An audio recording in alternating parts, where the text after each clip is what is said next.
I was able to pick up some of those kills instead of just kind of giving my life up inside the hill. But Clay going to get rid of the HCXD. First, you're going to see John get rid of the Shiva. You expect anything in this ban and protect that we haven't seen this far?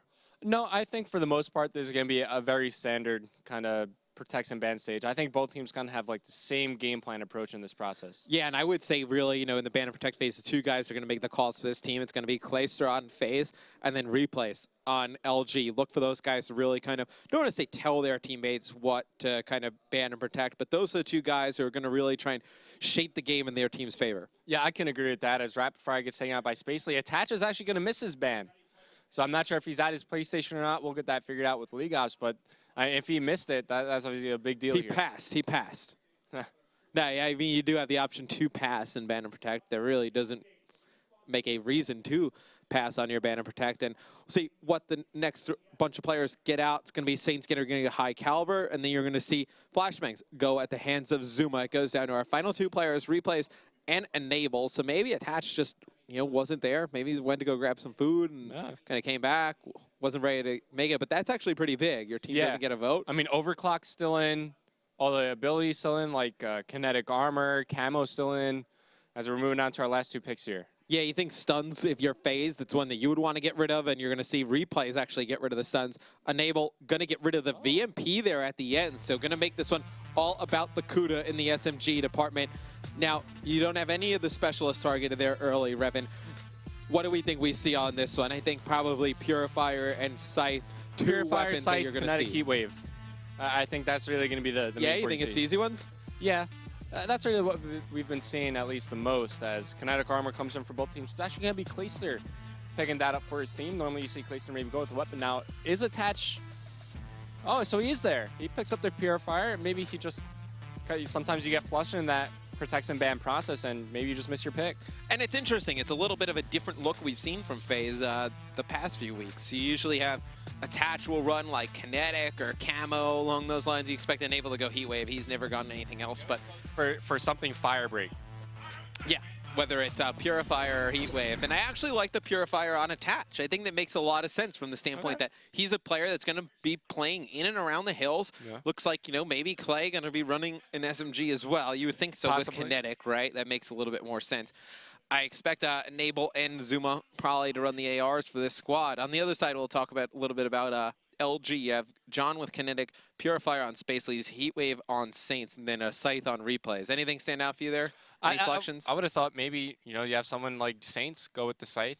Obviously, he's a bit more of the slang, but I mean, Replays, he's been running the Assault Rifle a little bit more. Normally, you see the AR players pick up that Scythe, so I'm curious to see if he's able to get the same damage done that Saints would have with that specialist weapon. Yeah, Replays has actually been doing a nice job with the Scythe recently, so it's good to see him kind of trying to pick up more kills, as he's naturally been an OBJ player. But guys, we love to hear from you on Twitter. We have another way you can interact with us. Which player in this series are you looking to step their game up? Ooh. Obviously, use the hashtag CWLPS4, tag me and Revan. If we like your tweets, we'll throw them up on the screen. Yeah. Get some love. But the players that I'm looking for on these teams, I'm looking at Clay on FaZe, how Clay shows up. In Respawn, I think he's been very good in S&D, needs to get a little bit more consistent. Maybe it's going back to the AR, maybe that's the answer. And then on the side for LG, Spacely. He's the key for me for this team. We've seen Replays kind of like even out his play. John and Saints always play pretty well. If Spacely shows up, this is a team that can contend with anybody. Yeah, they can slay with anybody. I can agree with you there. It seems like every time we talk about LG, it's the John and the Saints show. So if they could get help from somebody like a Replays or a Spacely to step it up and take some pressure off of them, I think LG could have not an easy time in this game, but it'll definitely help them out.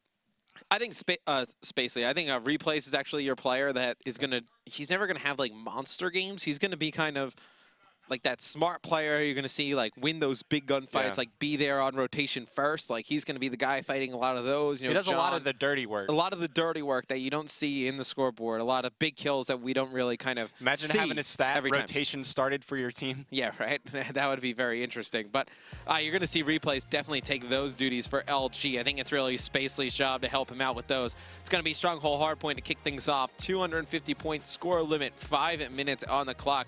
No respawn delay, and then obviously when the hill is in favor of one team, the overall game clock will not count down. When it's contested or empty, you will see that 5-minute clock start to dwindle down. Yep, so as we hop into the game, I want to start things off with Zuma a big question around him. What is he going to be running here? The assault rifle or the SMG? He's got the M8 in his hand, so I assume he's going to be looking over his buddy Attach as they make their way into the hard point. Yeah, he loves the M8, Zuma. You know, we see him run the M8 or the XR2 when he's running the assault rifle, but he has one of the best ARs. You know, it's kind of underrated, his assault rifle, because we see him do so much work with the SMG. And it's actually FaZe that gets rid of the VMP, so it'll be interesting to see how that affects LG. Obviously, that makes the Kuda probably, well, that definitely makes the Kuda your go-to SMG. Obviously, you can use the Vesper. This is one map that I think the Vesper could be used like inside a mansion or in some close range engagement inside bunker, but I definitely think we're going to see mostly Kuda from these two teams. So FaZe, they're using 3 M8s right now. You got Enable, Zuma, and Clayster all with assault rifles in their hands. What do you think of this setup on a map like Stronghold? I might just be for this first hill, to be quite honest with you. I think you need that SMG pressure. I don't think you can get away with you know, running those 3 ARs and then having Attach just kind of play that lone SMG role. I think it's definitely going to kind of put him out on an island. Definitely think you need more help. It's going to be LG with an early lead going in the second hard point, but nothing really too much to talk about there. First one was just contested for an awful amount of time. Yeah, that's a big kill for FaZe to pick up. I believe as they took down replays, he pushed his way into the hardpoint. He was on a force spree, starting to earn his way towards some streaks, but as soon as he touched that hardpoint, he got taken out. It's going to be Saints now trying to get the job done inside the hardpoint, finding some FaZe plays around. As Zuma takes down replay Saints, he's forced to reload, so he backs up, and he's going to go ahead and reposition as he comes along the wall, and he's going to find one player near kitchen, takes down Clayster as Spacely makes his way inside, does find one, but cleaned up after that is now Saints. He's the player with some streaks ready to go as he earns himself the lightning strike. Yeah, it would have been nice for him to play a little bit more passive after hearing that lightning, but Saints is a player who is going to play out one pace, and he is just going to keep challenging any gunfight he can. One of just the best aimers we have in all Call of Duty, a guy who can just snap onto players, take them out with ease. You're going to see a team kill coming there from him. Side of the hill, going to start to rotate over towards half wall. It's going to be FaZe up by a few points, 10 points to make it exact, and climbing. And you're actually going to see Enable running the laser on the Kuda. And the laser attachment actually on the Kuda has the biggest effect out of any gun. Does it? Any SMG, yes.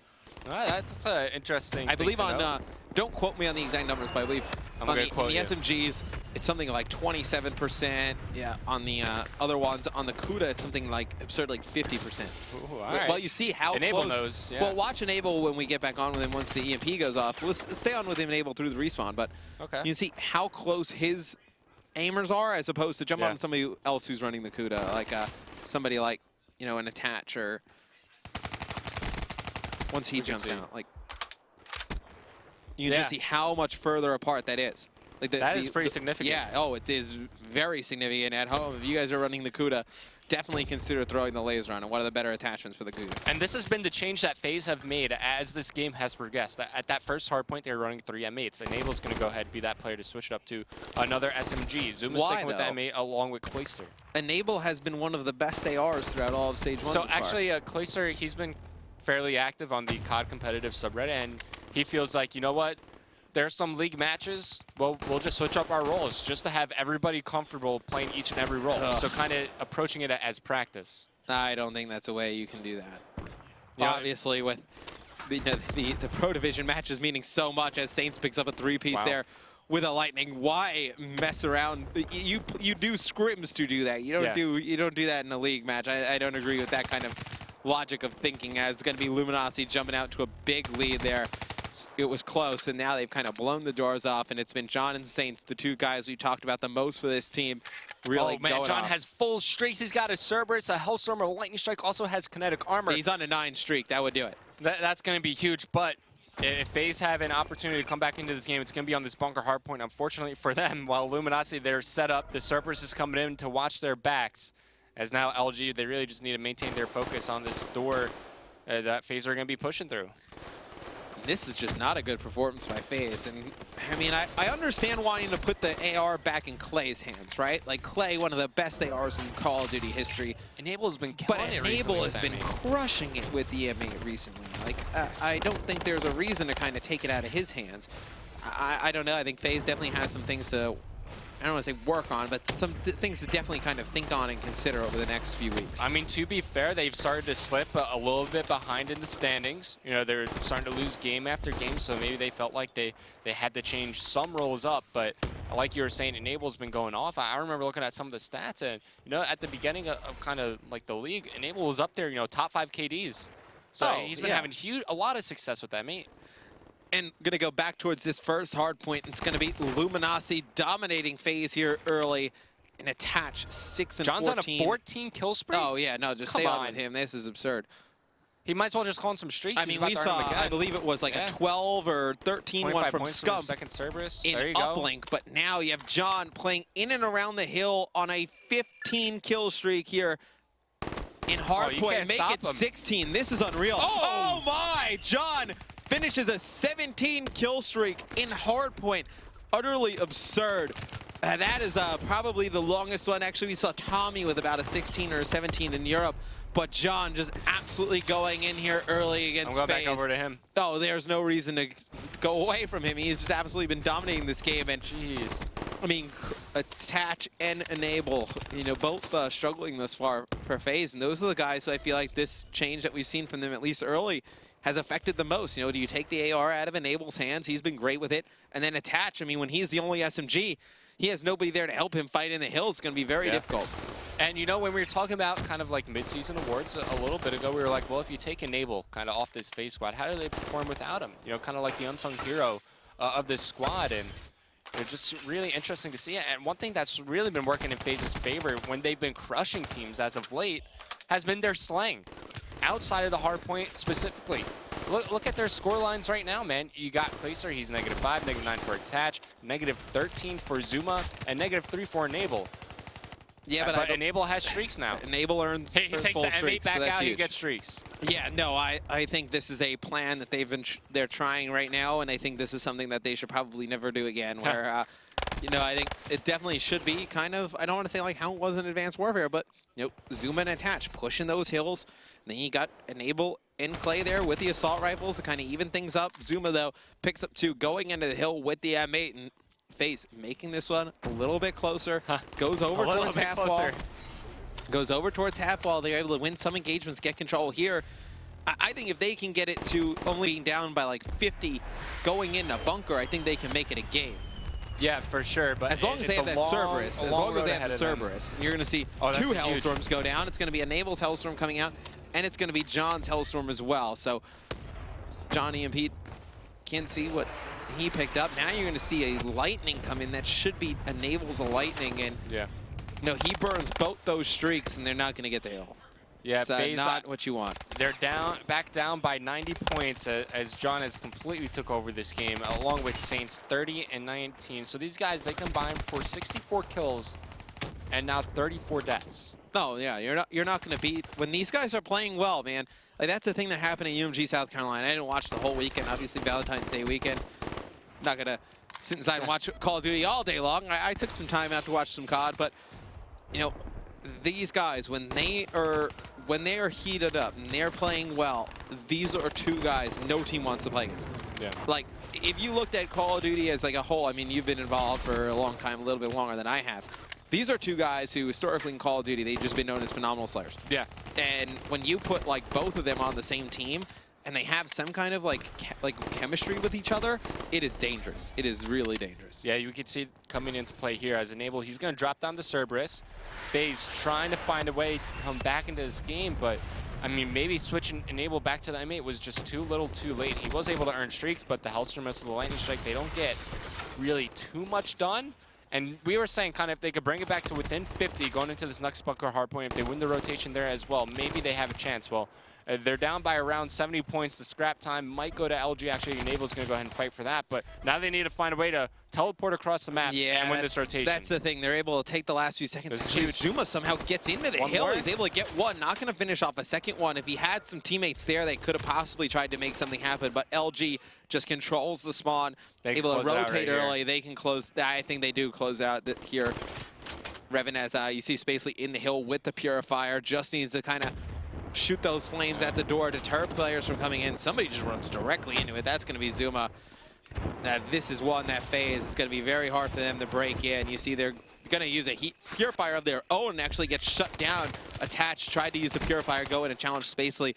It's not going to work, and this is one that Luminosity's running away with. And this does not look good for FaZe for the rest of the series. Oh no, definitely not. This is another crushing hardpoint win. As Luminosity, they only need 5 more points to close out. It's going to be FaZe trying to make their way in off the back of a heat wave, but the remaining LG players are inside the hardpoint as they clear it out. That's going to do it for game 1. Luminosity taking the first map by 106 points. Dominant performance by John and Saints, really the story in that first match. 40 kills out of both of those guys. We'll take a look at the stats after, but just a large disparity in the kill department between those two and the rest of the lobby. But Luminosity, wow, 106-point victory on hardpoint against FaZe. We talked about, you know, FaZe looks like they've changed some roles up. Didn't work in that first one. Be interesting to see how it develops the rest of the series. I mean, they started off that map with 3 assault rifles, 1 SMG. I think a 2-2 split is really good for a map like Stronghold. You have that kind of maybe secondary AR player, and Clayster, he could switch it up back and forth. But, you know, having Enable switch to that Kuda, I mean, you saw as soon as he switched back to the M8, he gets fully streaked out. And that was one thing that kind of allowed FaZe to get some more points on the board and start to climb their way back into the game. But it was just too little too late at that point. John and Saints were able to just take over. I love Clay with the AR. I love Zuma with the AR and Enable, but with the way Enable's been playing with the assault rifle, I don't think there's a reason to take it out of his hands. We can take a look at the scoreboard real quick. John and Saints. Just look at those two guys compared to everybody else. I mean, it's really silly. 42 kills from Saints, 40 from John. 1 minute and 47 in the hill. Just look at the hill time balance from Luminosity. And those two guys at the top, you'd expect them to not to have like a lot of hill time. 1 minute and 41 out of John, 1 minute and 47 out of Saints, 7 defends out of Saints as well. Just unreal performances out of those two guys. I mean, when they're playing like that in Respawn, not many teams have Slayers that can compete with those guys. Yeah, as we jump into the highlights, it's probably going to be like a John highlight reel, man. The guy went on, what was it, like a 17 kill spree? That's just insane. And not only that, like, Saints was right behind him. Sure, he didn't go on as big of a spree, but he had just as many kills as John throughout that entirety of the map. Yeah, just a really strong performance there by those two. Going into game number 2, though, it's going to be obviously a search and destroy. It's going to be on Hunted. Who are you looking at to take this one, Revan? All right, I need Zuma to have a big game here. He had a pretty disappointing Respawn game mode. I expect Zuma to be up there in terms of the lead Slayers for the entire lobby, but Zuma, I think historically, more of like an S&D-oriented player, and this FaZe clan, they've looked really scary in search. I think LG, this might be a tougher map for them. Really, the one S&D map I see that LG plays phenomenally well has been Breach, but I think Hunted, this is going to be a good map for FaZe to make their way back into the series. Yeah, I've seen FaZe win some games on Hunted Search and Destroy as well, so I think I would kind of look to foresee FaZe tie this one up at 1 game apiece. But I tell you what, if we go back to the respawns, I definitely want to see if FaZe adjusts something, because you know, with the strategy they tried there, did not work at all. I mean, I really just think comes back down to you don't really experiment with roles here in some Call of Duty World League matches. You know, like you're saying, leave it to some scrims. But I think you could clearly see FaZe, they were experimenting with something there, and whatever it was, it didn't really work out too well. No, not at all. Just got word from League Ops, which is having a connectivity issue with one of the players on Luminosity. So we'll let you guys know we get that all sorted out. We're in the lobby just waiting for the rest of the players to join up. But we take a look at the rest of this series going forward. It would obviously be after this, the evac uplink, the Fringe CTF, and then game 5 would be an S&D on Breach. Do you favor either team on the uplink or the CTF? I favor definitely LG in the game 5. I think FaZe, they honestly look like one of the better CTF teams, so I'm going to favor them there. And I think the uplink might be a toss-up. I think that one's more of an even matchup. Yeah, I think as well. I think uplink definitely one that could potentially be a toss-up. Look for the slaying power of the guys in Luminosity to really come through in that one. We have another Twitter response from one of our good friends out there on the internet somewhere. Asked you who we thought needed to step up before this game, and looking for Spacely. Nope, Fusion clutching. Says he needs Spacely to step up. We both agreed.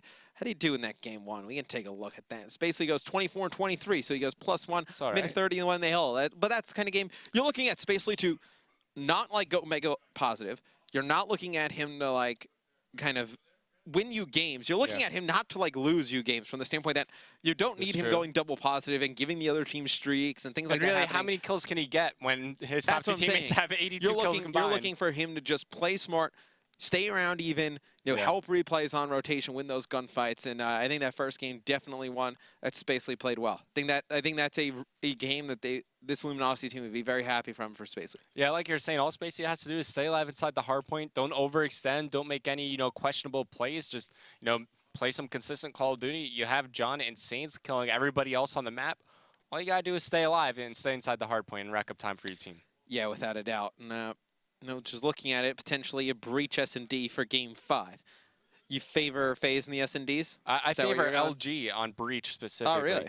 I mean, I'm sure you've seen some of the highlight clips from replays on that map. He's just able to lock down that B-bomb site. So that's certainly something where FaZe can kind of attack him and the protects and bans FaZe. But if it goes to Game 5, I honestly favor LG there. Yeah, replay is one of the better snipers we have. I mean, going up against Attach, that's a big matchup, right? Former teammates on Denial. They win COD champs last year. Going at it with the sniper rifles to be something fun to see. I wonder if we see some action if we, get into this hunted S&D game.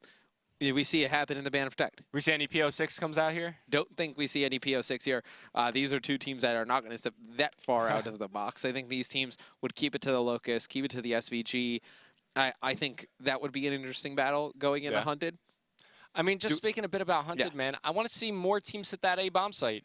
I think that's certainly somewhere where teams can kind of exploit on the map. I mean, in terms of, defense, they don't really kind of play too heavy over near the A-bomb site, especially at that whole back forest area to kind of play with. I think it could definitely be tough for any defensive team because it's a tough decision to make. Do you rotate back when you don't have anybody kind of covering that forest area?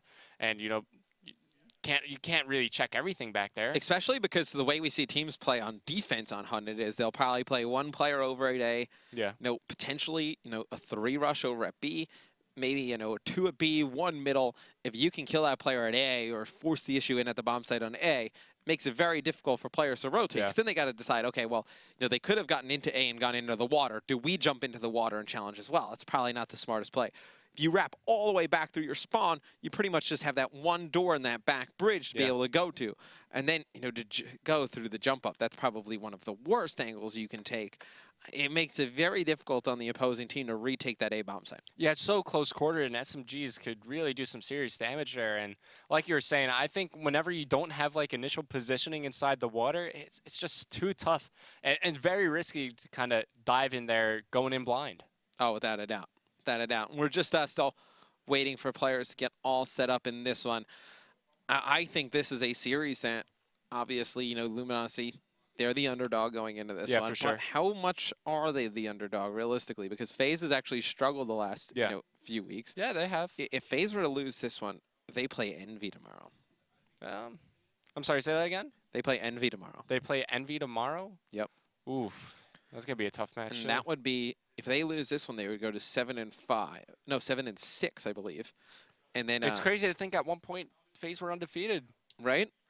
And they've kind of, it's slowly, because we haven't actually, really, highlighted it that much, because, H2K was on such a losing streak. Yeah.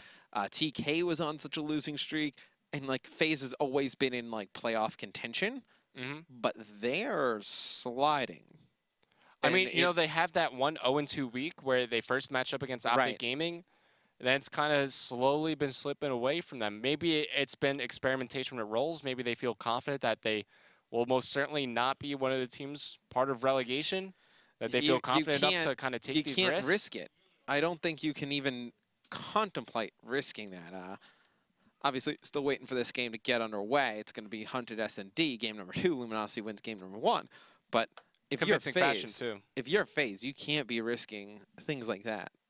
Trying out new strats and whatnot. I agree. Especially when they fall, let's say they lose this match, hypothetically, they go in play Envy tomorrow. Envy's been as hot as anybody. I mean, you look like the top 3, Envy, Rise, and Optic Gaming.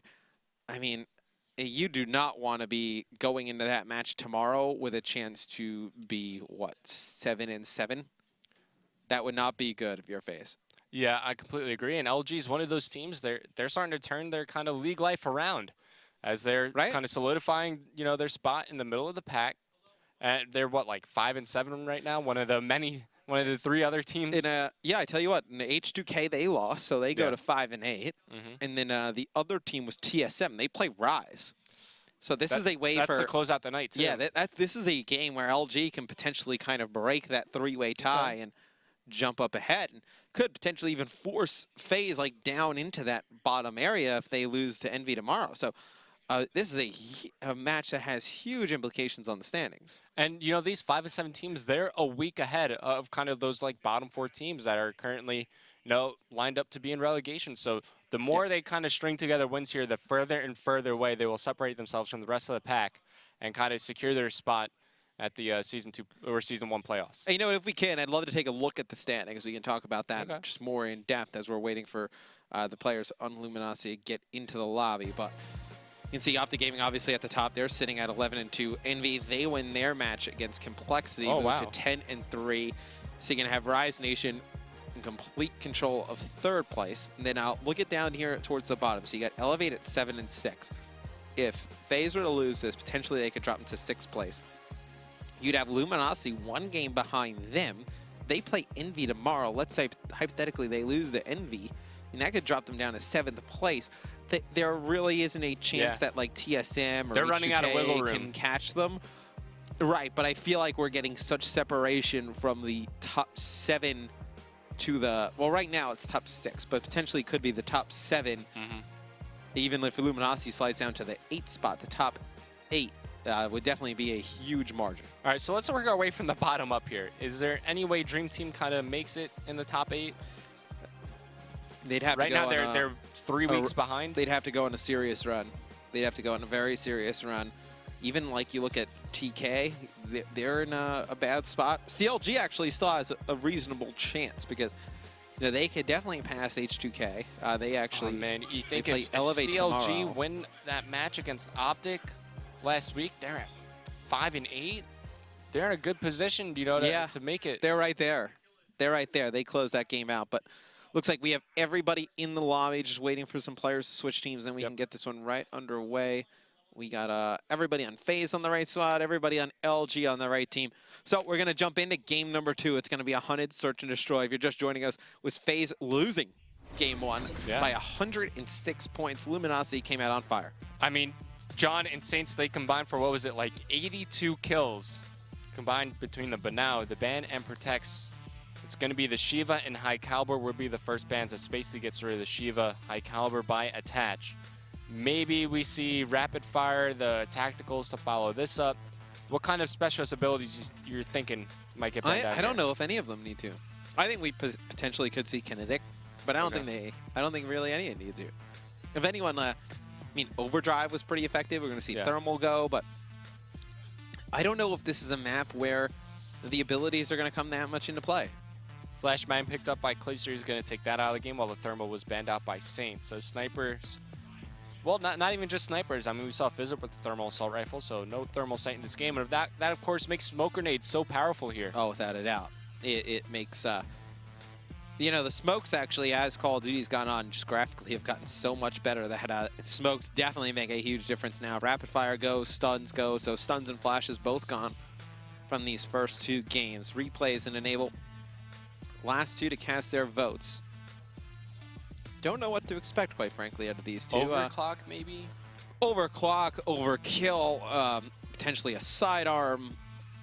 All the snipers potentially an ability. So overclock goes from replays. Enable. Camo. So we're going to see Camo goes. I was actually going to say Camo, probably the one that could make the biggest difference on this one. Obviously, going down the B bridge, going through waterfall. In the water, Camo is definitely very good on this map. So because there's no Camo, Kinetic Armor is going to make it through. That'll get picked up. Probably expect to see a Vision Pulse in place of Camo here. I even think you can see Overdrive. Overdrive, so like Kinetic, Heatwave. Kinetic, Heatwave, Overdrive. And Vision Pulse? Vision Pulse, yeah. I can see that. I can see that being the way these teams go. So you got a Glitch by Clay. Glitch by Clay, so you're going to have Overdrive by Saints. That's potentially, interesting. so you're going to have Overdrive from Zuma. So you figure Enable goes Heatwave, they're going to miss out on, what, Vision Pulse? Yeah. If Replays goes Vision Pulse, he could potentially go Glitch, but... Yeah. I mean, Spacely's usually the Glitch player for LG. Yeah, that's true. So let's see what Replays decides to do. Does he go Vision Pulse? He's taking a lot of time. Vision Pulse, so something we actually We saw Vision Pulse a decent amount at the qualifier. In the first like 2 or 3 weeks online, we didn't see much Vision Pulse. We saw a lot more Psychosis and stuff like that. Now we're seeing a lot more Vision Pulse as opposed to Psychosis. Thoughts? I mean, Vision Pulse is so good. You get so much information. Kind of, you could pop it like at the middle of the map, and you could get information at the A-bomb site as well as the B one. Yeah. And I mean, you saw how Elevate decided to use Vision Pulse as well, kind of at the end to close things out. It has such a big radius, covers so much of the mini map, that you could relay just so much information for your team. And the only downfall is that you ping yourself. Yeah, I think Vision Pulse has actually been really good from a standpoint that you're able to use it to help teammates. Like, I think that's something that a lot of people didn't think about it at the start is, okay, 1v1, I'm going to Vision Pulse, I'm going to jump out and challenge. Yeah. Now it's been more of, I'm going to Vision Pulse, tell my teammates where they are. I've already pinged so they know where I am. Let my teammate come from the side, take out 1, take out 2, figure out the best way to attack it. I think Vision Pulse is really good. Glitch, I'm not sold on. Glitch is just inconsistent. I mean, just because you don't know exactly where you're going to go back to, sometimes it could kind of hurt you. Like we saw Clayster, he used it in a CTF one time, and he just kind of glitched back, and he glitched right in front of a player. Yeah. So obviously didn't get much use out of that, but we've certainly seen some flashy plays come from Glitch as well, but just too inconsistent, at least for my liking. I definitely would have liked to see Vision Pulse, or even Psychosis is pretty consistent as well. Vision Pulse is much safer, I think, than Glitch. For sure. Psychosis, I think you can make the argument you'd rather have Glitch over Psychosis. I think at this point, Psychosis, we've seen those clones just kind of like roam around and do whatever they please. I mean, those clones play just like Jack. Yeah, yeah. I can't imagine. You room with Jack. What is that like? It's loud. It's loud. Lots of loud noises late at night. Yeah, he's always streaming late at night. Jack's a good guy, though. Maven's probably not. Maven's not. No, Maven's a good guy, too. He got us all sick, though. He's been sick for a while. He comes in the office. Who knows what kind of illnesses Maven has at this point. Yeah, I've just been pounding emergency in between games. But Haunted S&D getting started right now. The game loading up. It's going to be game number 2. Luminosity and FaZe Clan going at it. If you're just tuning in, it was FaZe losing game 1. In a convincing fashion, They got killed. Yeah, it was the John and Saints show. It's going to be Hunted Search and Destroy. Like I said, it's going to be first to 6 rounds, 5 seconds to plant the bomb, 7.5 to defuse. Team's going to switch sides every round. So something a little bit different than your pub game. Yeah, I like it much better this way. Yeah, it gives teams a fair shot on both sides. All right, so I just want to see attach real quick. Well, I hate to break to you, but we're seeing the PO6. No, we aren't. Yeah, he's got a PO6 in his back pocket. But the SVG's in play, and the Locust as well, yeah. All right. Doesn't make much sense. You're going to have replays using the SVG, and never mind. Okay. He absolutely destroys 2 players on the B bomb site. Attach, making me look quite stupid as he's not going to be able to pick up a 3rd this round, and it's actually going to be a 2v2. So it's going to be Saints and John, the duo, going up against Zuma and Clay. Clay is going to get the bomb for FaZe, and they're going to wrap this one all the way back to B. Ooh, this could be tough. And this is one that I feel like he's in perfect Hello, position. buddy. Oh, see you later, but it's going to be traded out quick. John able to pick up. Just run to aim plan. Zuma, it's going to be a 1v1. Clay going up against John. So how long is it going to take John to rotate? Wow, almost immediately. Great game sense coming out of John. If Clayster decides to go right for this plant, not going to work in his favor. John is coming up right behind him. Such sick game sense coming from John. He's going to spot Clayster, gets the easy kill from behind as he clutches up for Luminosity with the 1v2 right there. Yeah, big play out of John. Just played this absolutely perfect. Him and Saints able to clutch this round out. And that's one where FaZe, they get off to a hot start. Attach able to pick up 2 big kills. You know, with the PO6 just ripping players off the B bomb site. And they end up losing it. So how come John doesn't let Clayster plant? Just come up behind him and get some extra points for the defuse? You got a chance to close the round now. You don't do anything pretty closing out. Just throwing some ideas out there. Yeah, I shut that one down right away. John, 100 points off of streaks as well. We'll stay on board with replays. He's got a sniper in his hand. Sees one, going to toss the nade over the top. Ooh, going to connect. Player has Flakjack in the middle of the map, but John only 100 points off that HC. He has been so good throughout the first 2 matches. John is a playmaker in Search and Destroy. Obviously very early in this one, but it looks like he's poised to have a pretty big game.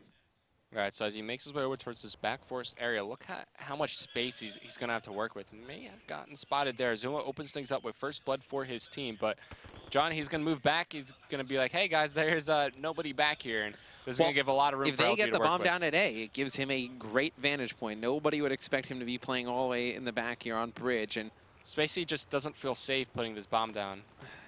It's pretty open, too. He's got a Saints trying to watch his waterfall, I believe. Yeah, and then it's going to be Zuma pushing in. Spacely wins a big gunfight.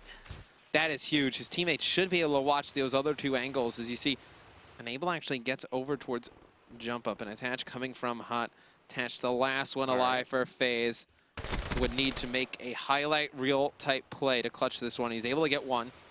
Looking out on the balcony, makes his way onto the bridge. We'll find one more player here near the staircase, but he gets cleaned up. Saints has a pretty good round there for Luminosity as he closes things out up against Attach. Yeah, we'll see Saints here in the final kill. But no, he was watching that mid-bridge, allowed and able to just jump up, and eventually able to pick that kill up. And then he tries to get away here, going to get buddy-buddy with John in this 2v1 scenario. Smart play by those two. So Luminosity goes up 2-0. Is this a must-win round for FaZe? A must-win round? I don't think so. Because we play first to 6, right? If we were playing first to 4, I'd be like, yeah, you're getting a little close there. But FaZe are going to have time to adapt and kind of to adjust what LG are doing. It's going to be a quick A hit from FaZe here. And John playing in Hut, Saints in the water. Saints can make something happen here for his team. Yeah, he's going to see if anyone's going to come from beneath him, but he has a great chance to make a big play. John, did he spot this John player to see the the right? player cross. He does. He's going to get taken out, so John not going to be able to get those streaks. Replays, picks up one with the sniper rifle, though. I don't think they know. Oh, that was rough. Yeah, and he's going to jump out and challenge. Not Not a fan of that one at all. It's going to be Attached, picking up 2 kills on the A bomb site. Going to be Replays, the only one alive for Luminosity. Bomb going to go down at A. It's going to just jump in, challenge it. Going to get taken out. Attached with 3 kills that round. Not a smart challenge there by Saints, that second one. Yeah, I mean, so much cover behind that bomb site. You're not really fighting from the best angle. I thought if he would have kind of like slowly inched his way up on the staircase in front of him, he probably would have gotten that kill initially before the player took cover behind the bomb site. But things not going LG's way. FaZe are able to answer back thanks to a big round from this man, Attach, who's doing everything he can for his team at 7-2. But like we were saying, no streaks earned by John. As Saints, he's getting pretty close to his overdrive, around 3/4 of the way there. We'll see if Replays can pick up anybody over on the B bomb site here early with the SVG. Doesn't look like anybody going to be playing over there early for FaZe. There's some players coming through water on FaZe. I think there's somebody sneaking up through the water. It's going to be Enabled. Has a chance to come behind these players. He's going to get one. Back to the Gonna have to go down into the water, and Replays actually connects with a nade. And oh, Zuma needs to convert that into at least 1 kill. Gets taken out. Big kill right there. As you see Clay left alive in a 1v3. Not the ideal scenario. He's going to get dropped by Spacely. Luminosity answers back. I think the auto aim for Zuma right there was kind of going back and forth between the two players, and unfortunately it just doesn't convert that to a kill. But the Man of War being used here by Spacely, he's got the reflex sight, of course, along with long barrel and grip. He closes things out as it's going to be Luminosity. They answer back and continue to build their lead as they're up by 2 rounds. Let's see what FaZe looks to do here on the offensive side of things, Revin. This looks like, at least here early, it's going to be a B push, and you're going to see Luminosity actually go all the way through A. That's very interesting. fine. I mean, if they decide to all push it together, I think that might be a good option for them. But, you know, we talk about how good Clayster's been doing in S&D. He's off to a slow start here at 0-3. Yeah, without a doubt. And you're going to see Tatch get off to a really nice start, 7-3, and you're going to see Saints able to win a gunfight in the back against Zuma. So if you're FaZe, you have to know that the players on Luminosity are flanking. And look at this Replays. Just set up if one of these players peeks. Going to miss that first shot. Going to allow that player to get into a pretty good position. No, this is not something you want to challenge. Switches out to the VMP, but he still gets taken down. It's going to be Saints, though. Puts himself in position to at least trade one out. Goes behind one, takes down Attach. That's been the playmaker so far from FaZe. Knows there's more players to get past. Preem's around the corner, finds one. Can he get the third as well? John coming in from the back. It's going to be Clayster winning that 1v1. Does Saints maybe go right for the defuse? No, he dives into the water. He's going for the chase, but it looks like these players just ran right over each other. Going to work out in Clayster's kind of an advantage here as Saints just no time left. That's going to be a big round win from Clayster here, as he might even pick up the kill as well. Clay going to put down some shots, not going to finish off the kill, but fantastic round by him to be able to get away from this gun engagement against Saints there at the end. I tell you what, I thought the idea from Saints to go on the hunt was the right one, because even if he had to go on that long distance, he had overdrive to make it back to the bomb. Yeah, and Clayster kind of had that ninja defuse in the back of his mind, because he immediately went back to the bomb. Well, that's a gunfight that John would like to have back. Yeah. That's one that John more times than not wins. Fantastic smarts there by Clay to just go back around the other way, but it's going to be FaZe getting that round win. Not a convincing one, but uses definitely one they overdrive needed. with the assault rifle, okay. Interesting. We'll see what he likes to do. They could actually just switch this class out if he needed it, but he's actually going to go peek the bomb right away, and Attach going to win the gunfight. Attach has been so good playing on the B bomb. He's going to win a third gunfight. Wow. Attach looking for the ace, not going to get it. Clay going to finish off that last kill, but I tell you what, Attach is 10-4 at this moment in time. The next player highest on FaZe is 3 kills. They can't ask him to do much more. I mean, the guy has just been locking down the B bomb site by himself every round, opening it up. Some rounds with the PO6, some rounds with the SMG through Waterfall. Attach has just been a man on a mission. Oh yeah, that's for sure. Let's actually put Attach on our screens here. He's got kinetic armor. I just want to flip through these guys real quick. So overdrive was used by Zuma in that previous round. Didn't get a chance to see exactly what he's able to get done because Attach picked up the first 3 kills of that round. But he's going to swap to his trusty PO6 as he's looking for the intro kill here at the B bomb site. And something we saw early in the night when we were seeing H2K versus CLG. CLG just didn't challenge this, and they kind of took FizzRp out of the game. It's exactly what I think you have to do here against Attach. Just don't challenge this. He's been so Don't give good. him the opportunity to kill you. Don't give him the chance to make a play. It's something that if they're able to stay alive on that B bomb site, and obviously it's going to make the lives of FaZe much harder. Zuma going around the long flank as he's going to find some players to kill shortly. Spots one mid-map, but he might get spotted here by John. John's coming up right behind him. He knows exactly what's going on. Comes right behind. Zuma picks up first blood in the round, but Attach is able to respond almost immediately with the PO6 as B bomb site control will go to FaZe. I tell you what, Attach has been more effective with the PO6 than the guys on Elevate were, and he jumps right over one of the players on LG. It's Saints able to take him out, but Enable's able to answer that right back. Clay with a kill of his own. It's going to be replays. The only one alive for Luminosity, and look at this, he comes behind one, not able to finish off the other. FaZe storming back in this S&D. Revan take the lead. I tell you, man, a lot of close rounds here coming down to the end. You know, these 1v2 situations almost going in the way of like either team. Replays with a chance to clutch up for his team, but Enable's here to trade the kill. Such a back and forth game winds up being a 4-3 round lead for FaZe as we enter round 8. Clayster has glitch, Enable has heat wave, Attach has kinetic armor. Only heat wave available for the guys on Luminosity.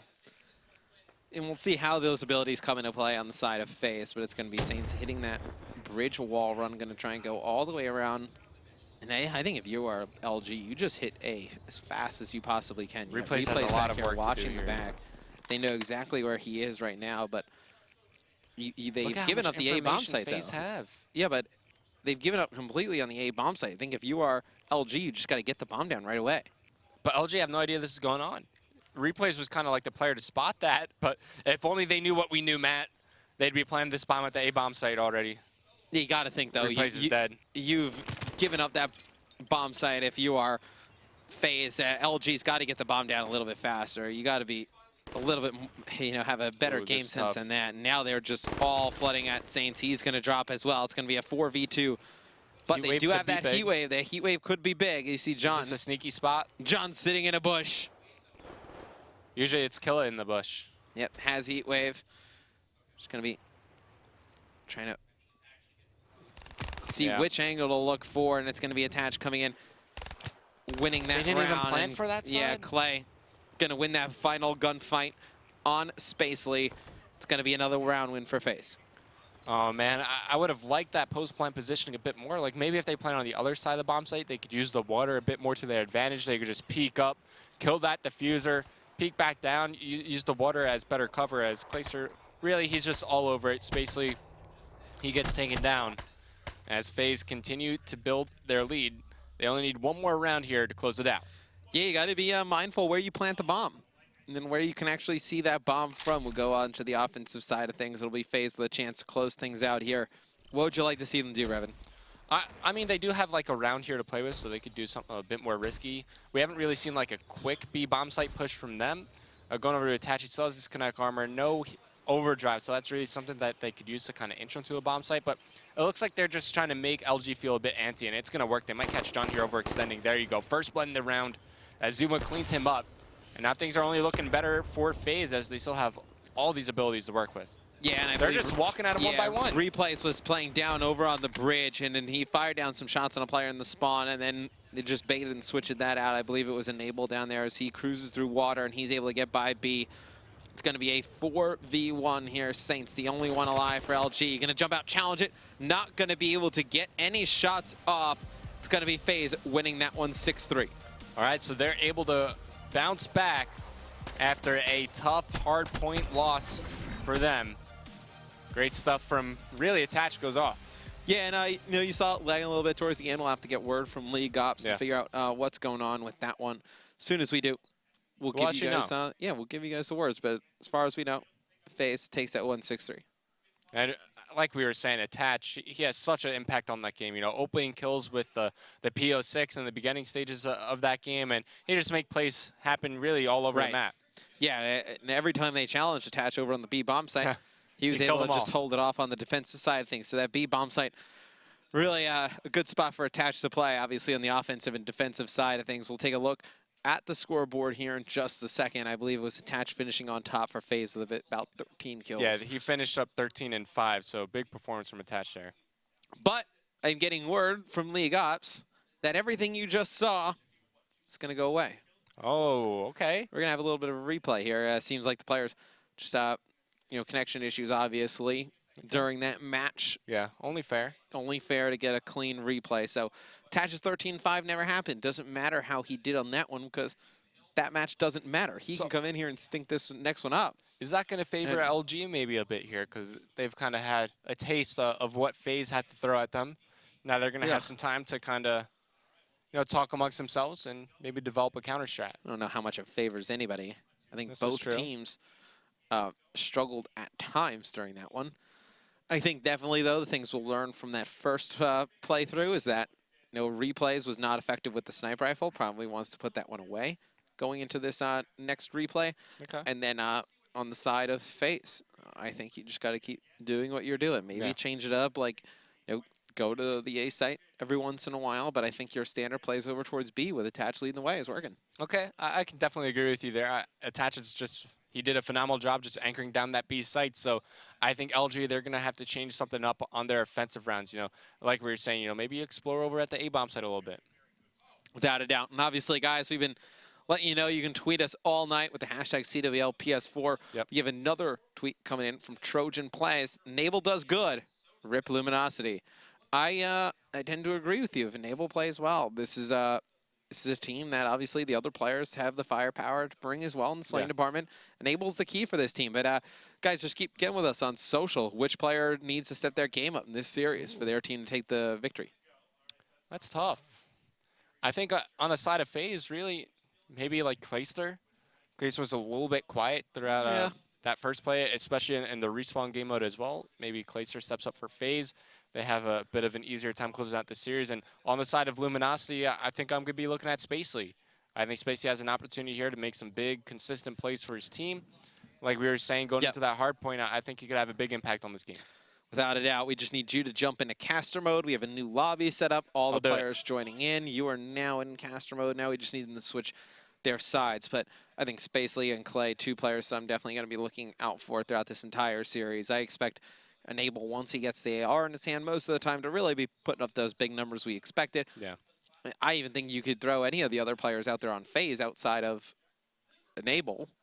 And then on the side from LG, I think obviously you don't need Saints or John to step up any more than they already have. I think those two guys they've done enough. They've done enough. Give them a rest. You definitely look at the other two guys, replays and Spacely, to really kick things into gear and just waiting for the players to get on their respective sides. Do you think anything changes in the second playthrough? I think LG does switch something up here on offense, but I think for FaZe, they're just going to wait to see what LG have to throw at them, and then they'll adjust and kind of improv from there. Yeah, without a doubt. We got all the players on their respective teams, so just waiting for the lobby to get kicked off. It looks like just editing some game rules and whatnot, and then we'll get this one underway. All they got to do is click that CWL button. So it's going to be Luminosity up 1-0. They win the first hard point against FaZe by 106 points. It was a crazy performance by John and Saints. Game number 2 the first way through. We saw some nice stuff from Attach. We saw some big plays by John Saints in some of the rounds. Now, it's going to be the same banner protect, same specialist, just starting off things at 0-0. So just to be clear for you guys, not going to go through the specialist draft. I'm not going to go through all of that jazz. Yeah, no point. No banner protect. Yep. Everyone's classes are already made. We can actually go right into games. It's loading up now. It's going to be a hunted, search, and destroy between FaZe and Luminosity. Who are you going to jump on board with first, Revan? Well, it's going to be FaZe on the offensive side. I really got to see Attach, man. Is he going to stick with his trusty PO6? What does he decide to bring out here? Yeah, he will be sticking with the PO6. Yeah, I mean, it was working. So he might as well, working pretty well. He might as well stick to it. And, it's going to be going over towards that B bomb site yet again. If you are the player from LG on the B bomb site, just don't peek it. Like they haven't won it once. They haven't won that fight once. Yeah, it's not been looking good for LG when it comes to defending that site. Clayster gets some key information for his team, but also to follow up this push, it's going to be Zuma. He does get taken down, and nobody here from FaZe to trade the kill, but he gets so much information on where the LG players are going to be pushing from. It's going to be a 3v3 scenario. Make it a 3v2. Attach picks up another kill. Was he spotted? This round, I believe he was. He's going to actually have Clay there to back him up. It's going to be Saints' last one alive, player directly to his left, and that is such a nice spot there by Enable. Enable's able to close him out. Very strong performance by FaZe there in that first round. I'm going to be using that one next time I play I've never seen many. I have actually never seen a player, usually players like challenge from that position, just to kind of sit in that wall and get that view of what it looks like It's coming so down. dark going into that cave as well that it could be tough to see him, especially when you're in a 1-on-3, right? You're just trying to force the issue and make some kills happen. So FaZe, on the back of Attach, once again, he's able to open up the round. They close it out from there. It's going to be LG to respond here on offense. Replays with the sniper still. And I feel like he's got to get away from that. I mean, how many picks has he gotten with the sniper rifle? He's not even peeking with the sniper here. No, he's just going to go up with the VMP. Oh, this is a nice little route, though. He's running. Oh, this is the jump. I think they know he's there at this point. He's going to be able to get one. He's going to get Enable mid-map, able to get back into water, so he's going to stay alive. John in the kill feed, picking up Zuma. 2 players in the water now for LG, but I feel like Replays has to get rid of the sniper rifle, Revan. I mean, we haven't seen him been too effective. Yeah, not really having much of an impact on the game with that sniper. It's going to be Attach. Might cross it and coming in from behind of Replays. Clayster might come in front of him. So FaZe kind of setting up a push. Replays does spot Clay. I was going to say, yeah, he waited a while to shoot him. Just making sure. I mean, well, I believe this will be our final kill cam, but he's got a good, Hello. Hey guys, I see him. 3-4 seconds before we see some shots go off. Anyway, Replays, regardless of taking his time or not, able to knock down those shots. You know, mom comes in, she tells you dinner's ready. A little bit of a distraction. Yeah, it's tough. It's tough playing from home. And you see John, I believe it's like the same start he got off to last time, starting things off at 3-1. Almost like the exact same kind of start. You know, Attach opens things up with the PO6, and now it's going to be FaZe attacking the A-bomb site. This time a little bit quicker, though. It's going to be Attach once again leading the way. And great class switch from Attach, man. He puts away the overkill sniper because he knows it's not really going to have much use. Over towards the bomb site they're going to be attacking. As he pushes in, he's going to find the second kill onto John. It's going to be Replay set up in the back here with his own sniper, but once again, gets nothing done with it. So that's down to Spacey on 1v4, and we were looking for Spacey to have a big impact on the game. This is it. 1v4 moment. This is where he needs to step up. He needs to kill everybody, and he's not. It's going to be Attach able to win that gunfight. There was really no chance that Spacey was going to be able to kill all 4 players at that moment in time. But you see Attach starting things off here, 5-1. He's able to get 3 kills this round. They need to have an answer. I mean, right now, LG has no answer for what Attach is doing. He is just kind of running through Luminosity. Yeah, he's having their way with them, man. He can do whatever he wants. He's only 100 points away from his HCXD. He's going to bring the PO6 back out. Replays. There we go. He's going to put the sniper away, switching out for an M8. So let's see if maybe he can get something done with this as nades fall up towards the middle. Yeah, I'd just like to he see gets him play spotted. a little bit closer to his teammates, give them a little bit more help. Saints, though, putting himself in a position to maybe make something happen. He's going to find two players over near the B side. Finds one. Can he get the second? It's going to be Spacely there. Follow up. They finally shut down Attach. Immediately going for the bomb plant after, but watch out on the flank. It's going to be this man. Zuma spots one, but can't finish the kill. He's going to go for the challenge. Catches him falling into the water. It's going to be Enable here trying to clean up the kill. Desperately looking for that player. Will find him here as he cleans up John, but still 3 more LG players to take care of.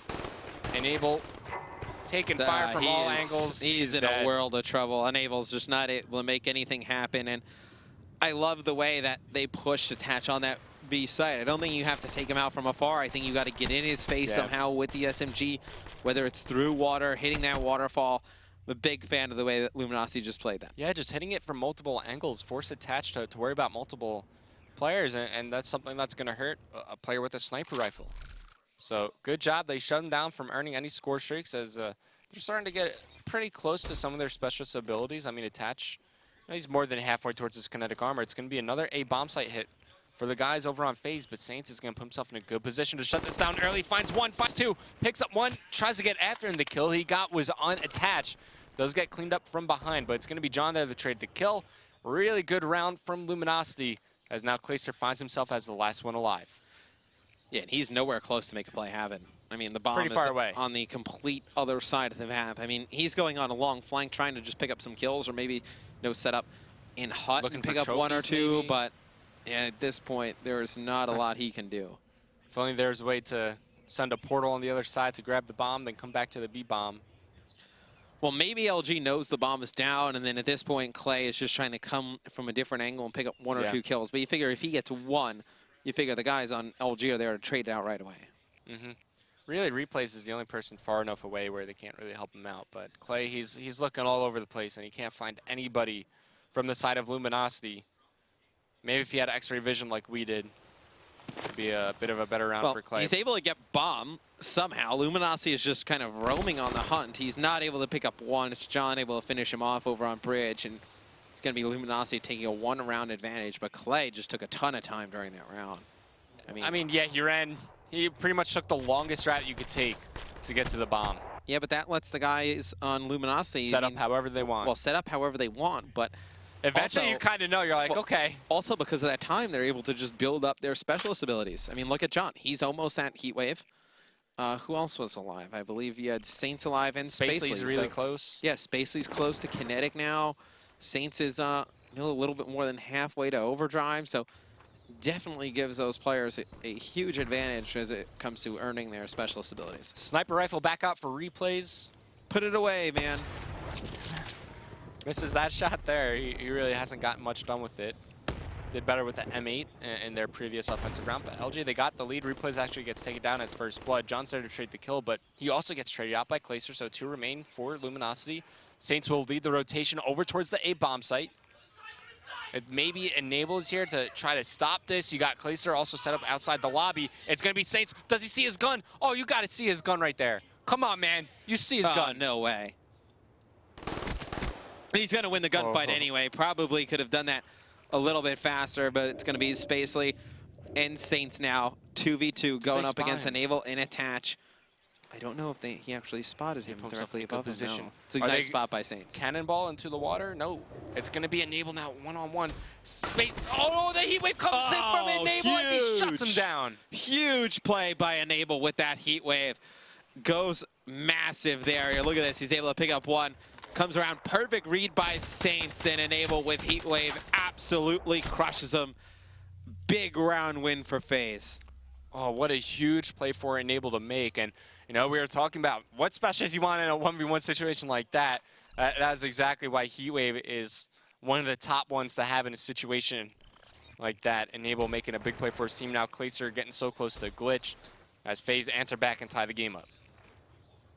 We'll see how he elects to use Glitch when he gets it, but Enable going to try and peek this mid-map, and he actually puts a few nice shots in his teammates' back. You're going to have Zuma getting pretty aggressive not dead. over on lobby. John able to just stay alive and able to take out Zuma. You see Attach though picking up Saints. That is a huge kill, as you know, Saints has been pretty good in the first 2 maps. Obviously, you know, the replay at the original, and John gets in a water, not a smart play. Clay is going to be down there with the M8.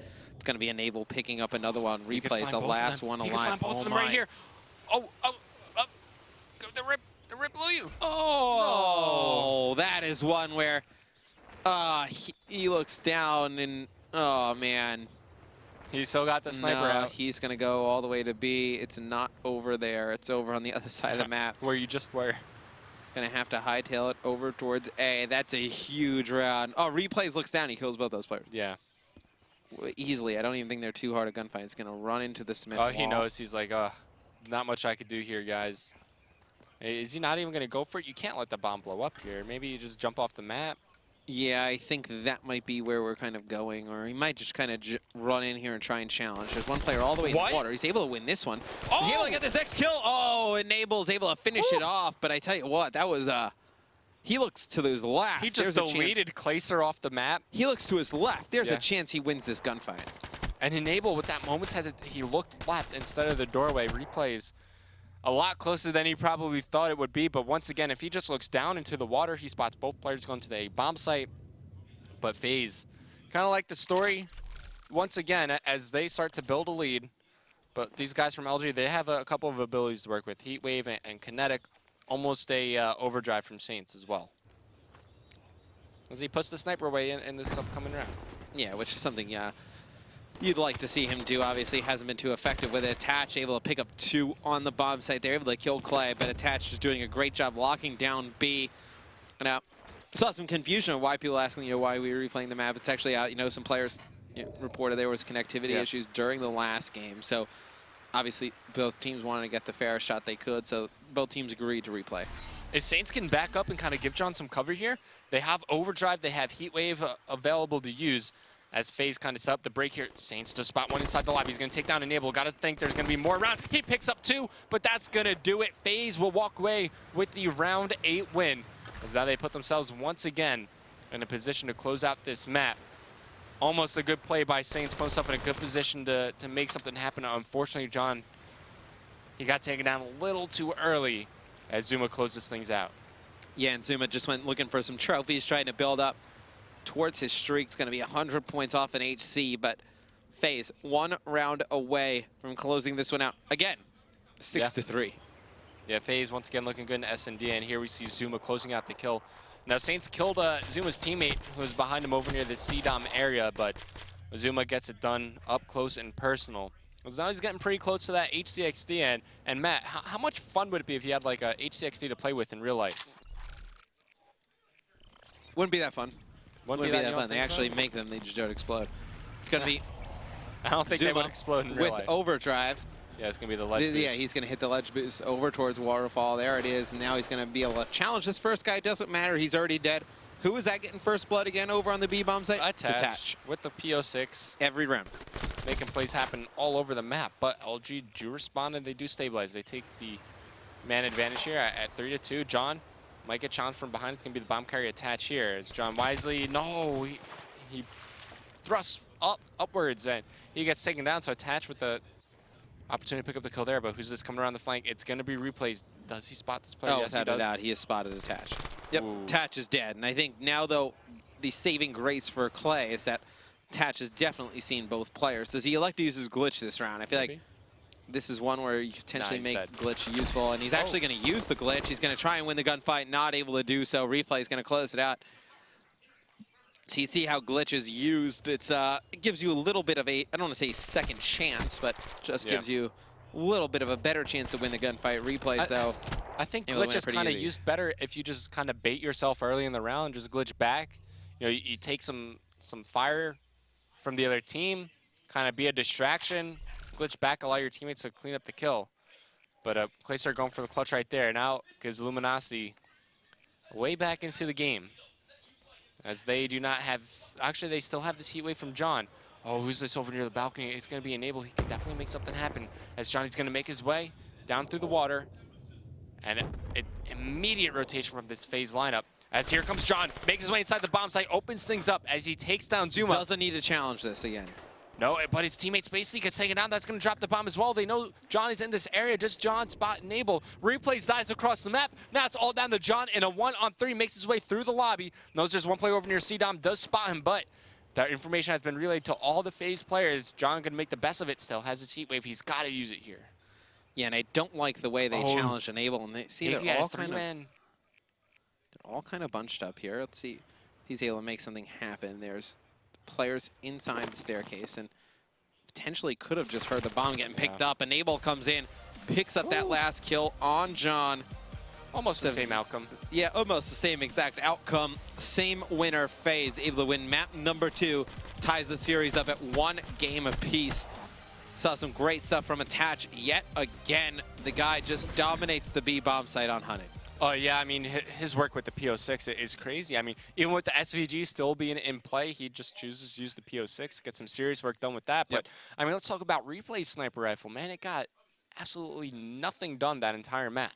No, and they kept going to it, too, and it just was not working out. Would have liked to see him go to a little bit of a different look. Like, he kept jumping up with the sniper rifle, trying to challenge mid-map, and nobody was ever there. He wasn't able to make anything happen. I mean, yeah, it's cool to spot for information like that, but you can do that with any gun. I'll do it, I mate. You do it with a VMP. Yeah, without a doubt. So it's going to be Luminosity tying the FaZe tying the series up with Luminosity. Yeah. Thoughts going into Game 3? Does the momentum go back in favor of FaZe? I think so, at least a little bit. I mean, I don't think they're really going to be experimenting with changing their roles like they did in that hardpoint game, but you got to give a shout out to the top performers of FaZe in that previous map. I think you have Attach. He drops what, like 12 and 7, Enable right behind him at 10 and 5. Really good stuff coming out of those guys. They take over the search and destroy. I'm really going to be looking at Clayster once again. I think he needs to have a big game in this series. He's been struggling a little bit in some of the respawns. He's been performing pretty well in their search and destroys, but coming to this uplink with a chance to take the lead in the series, I'm looking at Clayster to go big for his squad. Without a doubt. I think he needs to go massive. Attach obviously had a fantastic game. Same with Enable. On the side of Luminosity, you had a good game from John, a good game from Spacely. Just some bad challenges there towards the end out of a lot of the players on Luminosity. Yeah. Gunfights they didn't need to challenge when they potentially had man advantage. They could have had map control. Definitely thought they could have actually pulled that one out and won that one. But it's FaZe able to win it. Now going into evac on uplink. I definitely think this is the one where Clay needs to step up big. We talked about, he's been pretty good in S&D. How heartbreaking was this? Oh, right, the round where Replays just jumps over them. Yeah. I mean, how big was Enable's 2v1? That was huge as well. Big heat wave play. A lot of big plays from the side of FaZe to win that one in a very close fashion. You see John right there wins that one gunfight. I don't like the idea the second player there jumps up, challenges Enable in the corner. It's just not a gunfight you needed to play at that moment in time. You're up, man. You have full map control. There's no reason to fight those. So going into this next game, anything in the Ban and Protect you see interesting happening? I can't really think of anything. I mean, Overdrive probably is going to make it through again. I don't expect to see it get picked. Yeah. I think these guys kind of watched the series before them between Optic and Elevate, and they're like, well, Overdrive really got absolutely nothing done, so they might elect to ban something like a Camo, which had a huge impact on Uplink here. Yeah, maybe I think Afterburner potentially could go from one of these teams, and then maybe something that kind of target the AR players a little bit. Maybe something like a Stock could potentially go. I think make those SMGs more viable. In the first one, we saw a VMP ban. Do we see it again? Perhaps. I mean, they're definitely doing some work with the CUDA there on Stronghold, but I mean, I don't think you kind of want to limit the SMGs if you're on FaZe, because you let John and Saints kind of take over the game. They could really get it done with any gun. You really weren't limiting them at all. They dropped 82 kills combined there on the hard point. So I think if you're on the side of FaZe, you kind of, maybe you drift away from some of your normal bans to try to limit the effectiveness of John and Saints here. I don't know, it's going to be tough. For the most part, I think both teams kind of have the same game plan going into this one. Without a doubt. I think on the side of Luminosity, you're not afraid for that VMP ban if FaZe brings it out again, because you were so good with the CUDA. And I think you are FaZe. Why ban the CUDA? Why ban the VMP when you saw how good they were with the CUDA? I didn't think it really swung anything in your favor. Potentially, you can throw like replays off with the AR or Saints off with the AR. Maybe you get rid of the M8. We see, Zuma's done some good stuff with the XR2. We've seen the Man of War used more on this map. Potentially could see something like that. Teams want to get interesting, but looks like they're starting this one up in just a few seconds. It'll be an evac uplink. And actually, nope, something happens. What happened? They switched just canceled teams. it. Whatever, they canceled it. What would have been mean players? So FaZe should be on Black Ops here. So I think that's what they're just doing here. Just switching up the teams, making sure they're on the right sides.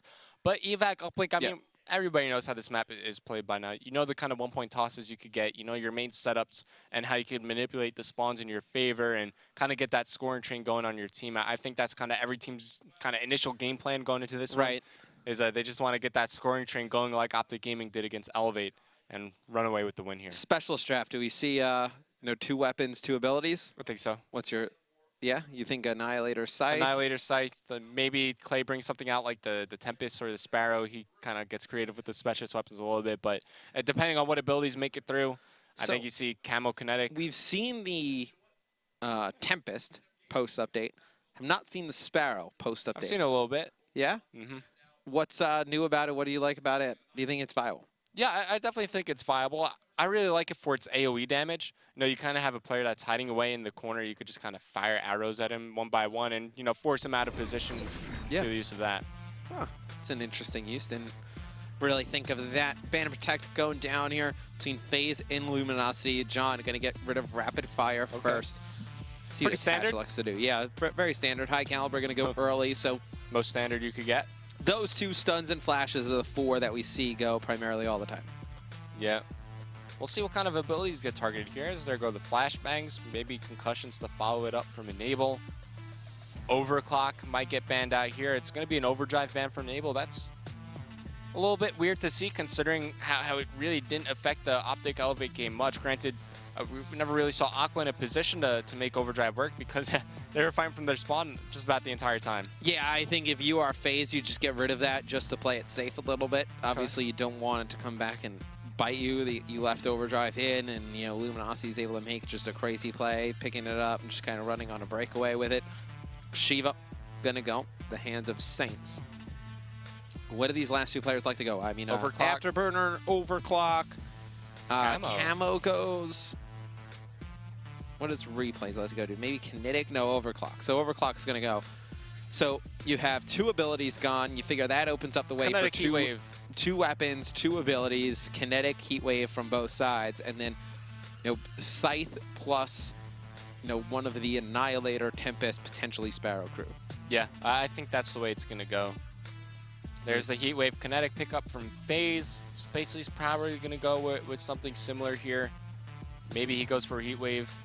Yeah, and I expect Zuma to go Scythe, and then Clay is the one who thinks going to get interesting with, and we're going to have an Annihilator out of Spacely. So, see, I mean, if you are Luminosity, you could potentially go. I was going to say go 3 weapons, and then 1 ability. But there's the Scythe from Zuma. You expect Replays to close things out with the Scythe.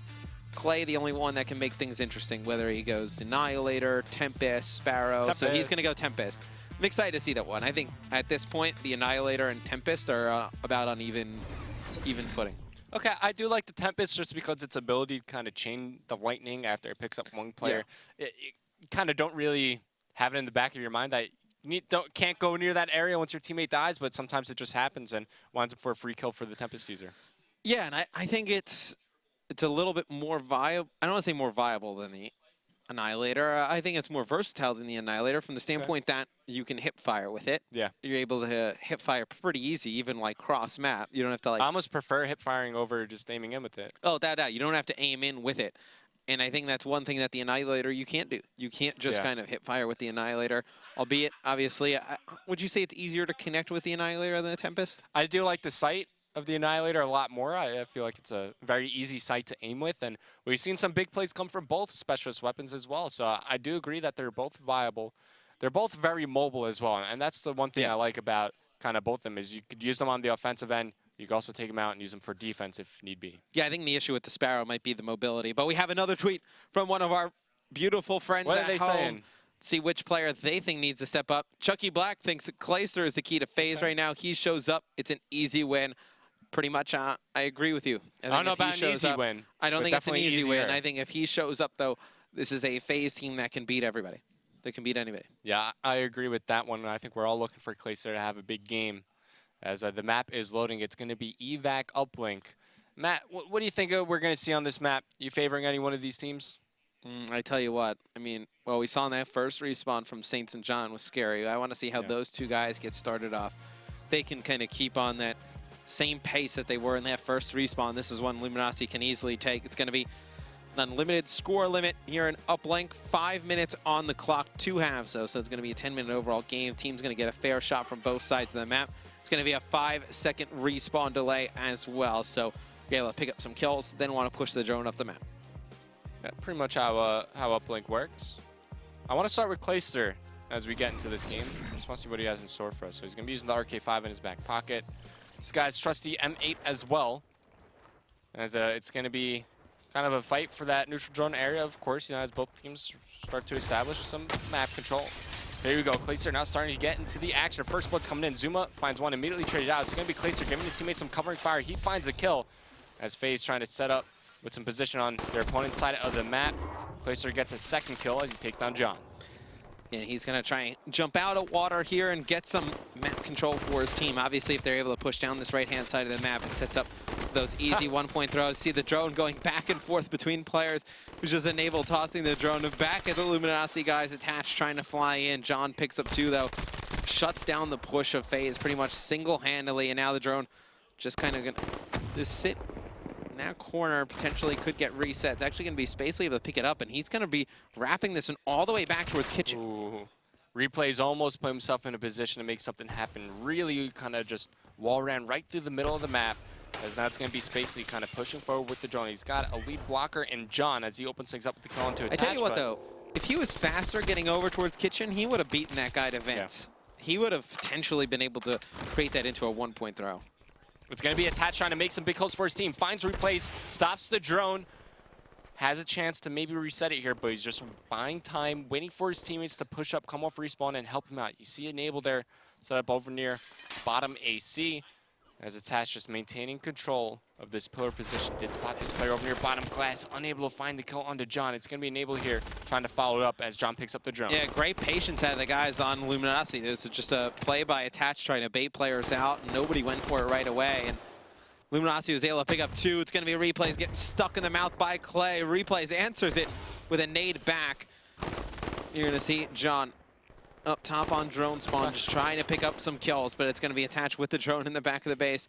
Looks like he's going to try and bring this one all the way over towards Kitchen side. Attach being so annoying in that position for Replay. So tough to get a clean shot on this guy, as he's going to pick up the drone once again. He's got some teammates to help out. He's going to go in for the beatdown. It's going to be his teammate Zuma there to help him out. Lines up for the one-point toss, but he gets taken down. The drone falls off the map. Zuma trying to maintain this forward position. He's able to do so, but you already got Replay set up over near the neutral drone area.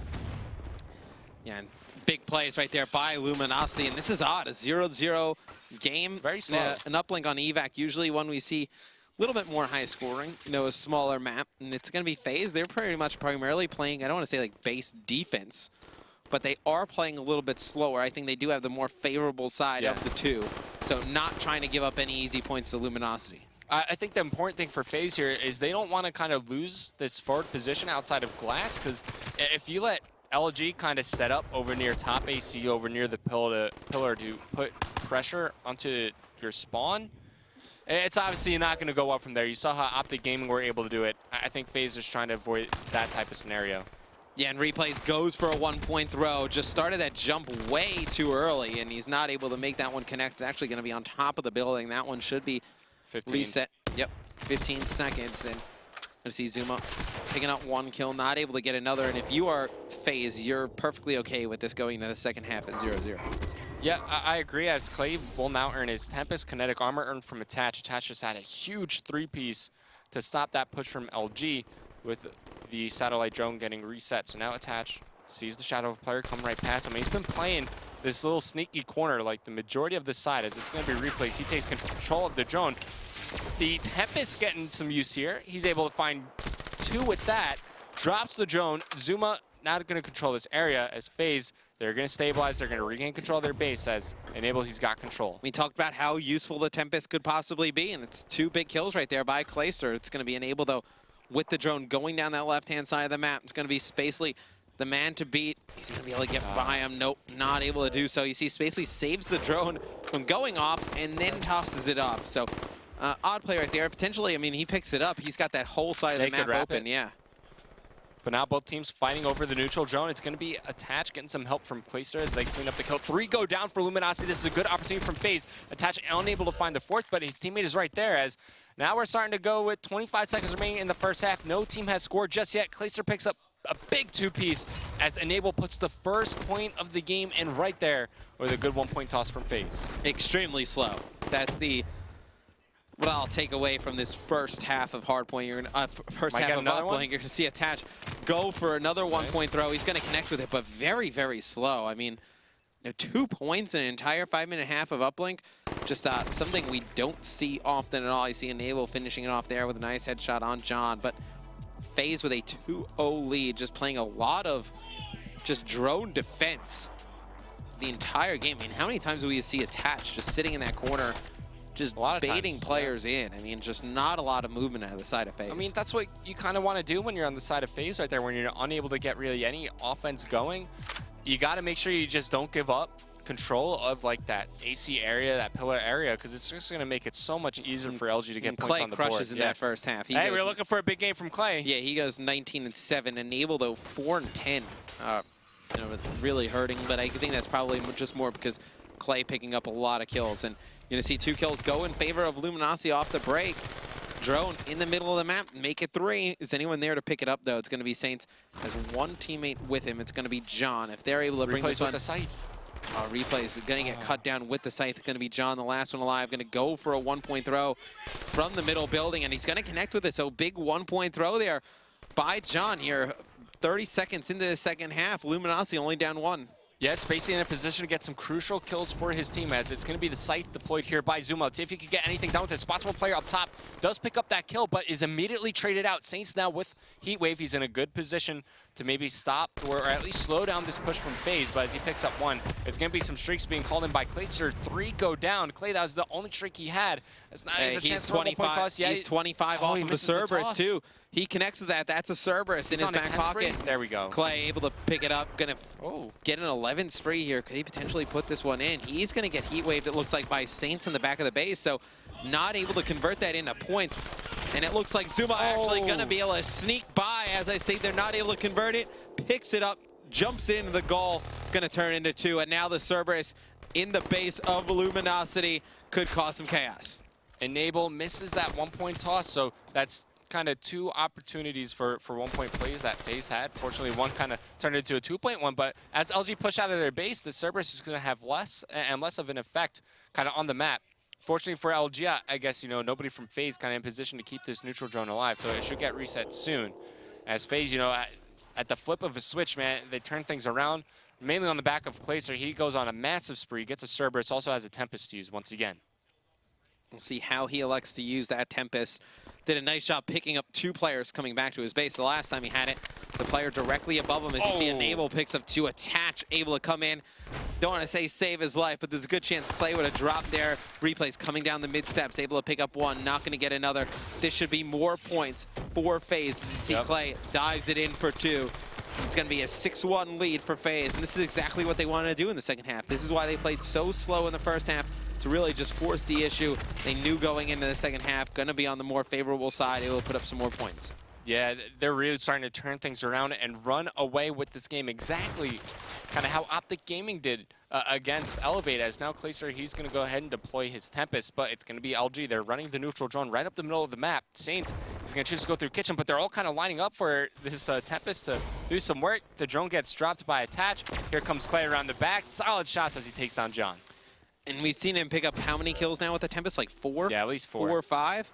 5. Make it 5. And we see how 6. the Tempest can be used. 6 kills with the Tempest in this game for Clay. We've been talking about it, you know, with the new update to the Tempest. Are we going to see it more? Clay showing it off here. Why I think some players should actually start going Tempest over Annihilator. Now Clay really making it work. Yeah, I can definitely see that happening more and more. Clay's definitely making a case for it. I just think, you know, when you think of like kind of signature specialists, you think of the Annihilator in the hands of like Fears or Goonjar or Sender. You've just seen so many big plays happen from it. But, you know, that recent buff to the Tempest certainly kind of makes it a lot more viable here in competitive play. Jumping over Vince, like we just saw him with that last one, do you get that kill with an Annihilator? In midair, jumping over that vent. I don't think so, because No, you can't hip fire with it. No, there's no way you get that kill. There's I no think way you pick up that kill with a He gets that kill because you could hip fire with the Tempest. Without a doubt. I think you pick that kill up with a Sparrow or a Tempest. I don't think you get it with an Annihilator. I think the Annihilator is very good if you're just going to be like a standstill and just pick up like 1 or 2 kills, but in a game mode like Uplink, I think I definitely favor one where you can be more versatile and mobile with. Yeah, I can definitely agree with you on that point, Mr. X, but Luminosity, I mean, they're down by 9 points, 40 seconds remaining. Sure, they have some specialist abilities to work with, but they have absolutely no map control whatsoever. They're kind of at the mercy of FaZe, and like everybody was saying, you know, on Twitter, we were saying it between ourselves, you want a big game from Clayster, and well, you got one. FaZe are able to run away with this uplink as Clay does hit that 1-point toss, but he is 30 and 14. You also have Attach with another big game. Attach is just having a great series. He's 27 and 18. Clay right above him at 30 and 14. Oh, he's been a monster this series. Attach since game 2 really took over the S&D. You know, just locking down that B bomb site. Clay, though, I think that's one that I want to talk about. At the end of this one, we said potentially needed to step up, have a big game, and respawn. He does it in a monster way there. 31 and 14 from Clay. Puts on a show with the Tempest. And it's going to be FaZe takes a 2-1 lead against Luminosity. Going into game 4, it's going to be a fringe CTF with FaZe having the chance to close this series out. So speaking a bit more about the Tempest, because I just love having conversations like this, do you think the Tempest gets more use in CTF now as well, or do you still favor something like an Annihilator in that game? So I think the Tempest in CTF, like you're able to, usually in CTF, you'll spawn in the same spot with a lot of your teammates. If you're able to pick up one... Spawn trapping with the Tempest. Yeah, you're kind of spawn trapping with the Tempest. You're able to just kind of keep... It's like almost like a lightning railgun, just shoot it down like a hallway. Imagine, you know, the one team spawning... or something? Imagine one team spawning Auto. back alley over by Auto, and they're trying to rotate back to a flag by barn, and you're just shooting the Tempest down that alley. You pick up one, you can't go down it. They do, they're dead as well. So I think the Tempest, definitely one we see that could potentially be viable. Maybe... I mean, I don't know how much it's been buffed. They haven't played with it too much, but potentially the Sparrow. On a map like Fringe, it's a lot longer. You're able to get a little bit more, you know, aim all the way down tracks from Grandma to Barn, stuff like that. Even take a look at the cross-map stats right here. Yeah, I mean, you're going to be trying to chase the flag on those long sight lines. Definitely not a bad idea. Spacely, 12 and 26. That's the one that stands out for me. You know, he didn't have an able do great on the side of FaZe, but... He steps it up, though. I mean, at one point he was, what, like 3 and 10? Yeah, he was really struggling, but I mean, he finishes -5. Spacely, 12 and 26. That need a little bit of stronger performance from him. If Luminosity was able to win that one, don't think it's the sole reason for a loss, though. Oh, yeah. I completely agree with you on that one, as now we're just going to get the map set up, make sure everybody's on the proper team as we take a look at some of the highlights from the map. I really want to take a look at some of these Tempest kills from Clayster. I can't wait till we get to those. Yeah, 100%. I think that Tempest was a big factor. I mean, you know, 6 kills, something we don't see many, you know, specialist weapons result in, right? Like a lot of times they use 1 or 2 kills. This time we actually see one come up with 6 kills during the course of a game. And you saw the Cerberus right there from Clay, just kind of capping an unbelievable streak that he had. Now, you know, just a very strong game by FaZe. And here we see a little bit of a Tempest where you see he picks up 1. Then right here, that's one he doesn't. You don't get that kill with an Annihilator. That is one that you need a Tempest or a Sparrow to pick up. Maybe a Sparrow, but I think it's really just the Tempest that you're able to pick that one off. Going into Fringe CTF, what do you expect to see in the Banner Protect? Overdrive band, gone, overclock gone. Maybe the flash bang, the concussion, high caliber, rapid fire. High caliber, rapid. We're gonna count them out. Well, that's 6 Stun, right there. Flash. Maybe camo. FaZe like to ban out camo as well. Overdrive. And it kind of leaves, you know, one for maybe the Shiva as well, because we are playing Fringe, AR-dominated map. I think that might be the 8. Is that 8 right there? I have 7. I would just miss 1 High more, caliber, so. rapid fire, stun flash, overkill, overclock, Shiva and camo. Shiva and potentially camo? Yeah. You think camo? Yeah, I can see that. I can see that. I can see that being your 8. Camo versus kinetic in CTF?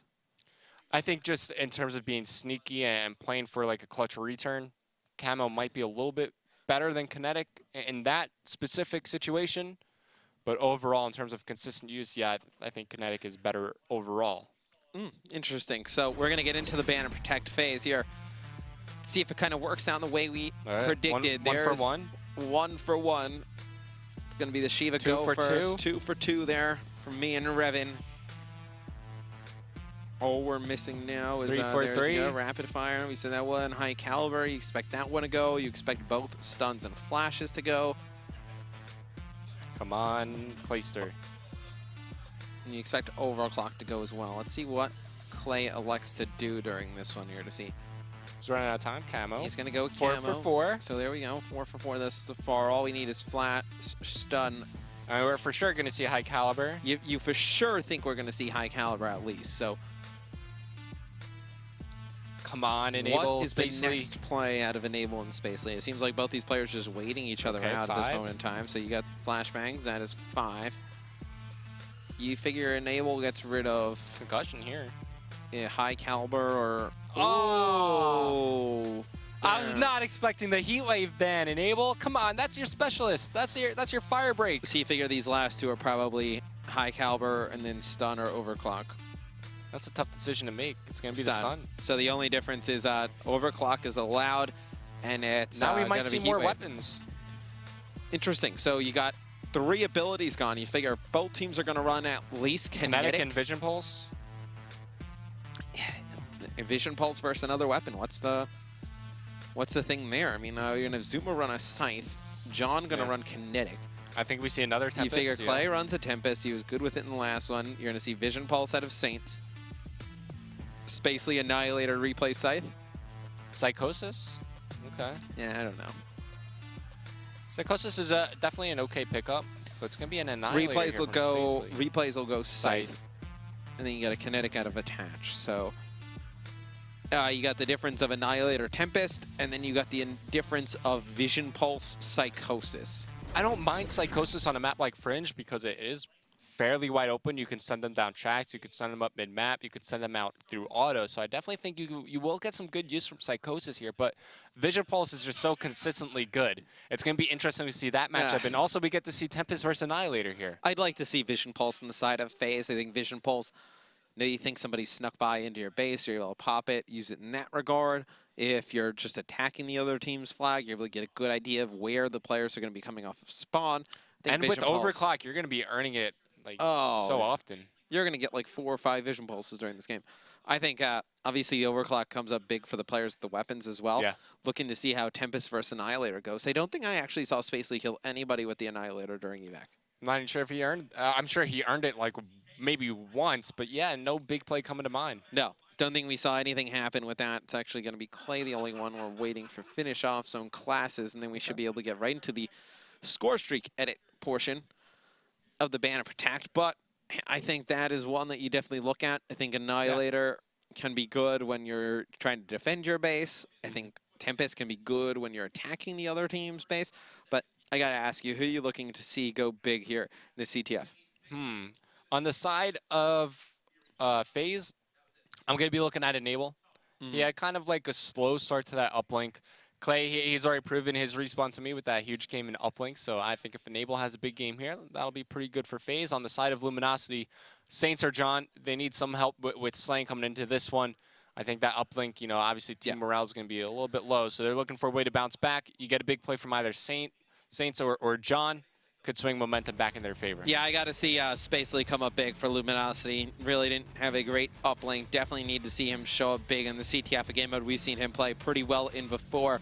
Then on the side of FaZe, I don't think there's any one player you need to see step up. I think it's just they need to play as a cohesive unit on CTF. Well, you asked me the question, so I gave you a player. Yeah, I know. It's going to be a 5-minute time limit. 10 minutes overall in the game. Team's going to switch sides at the half.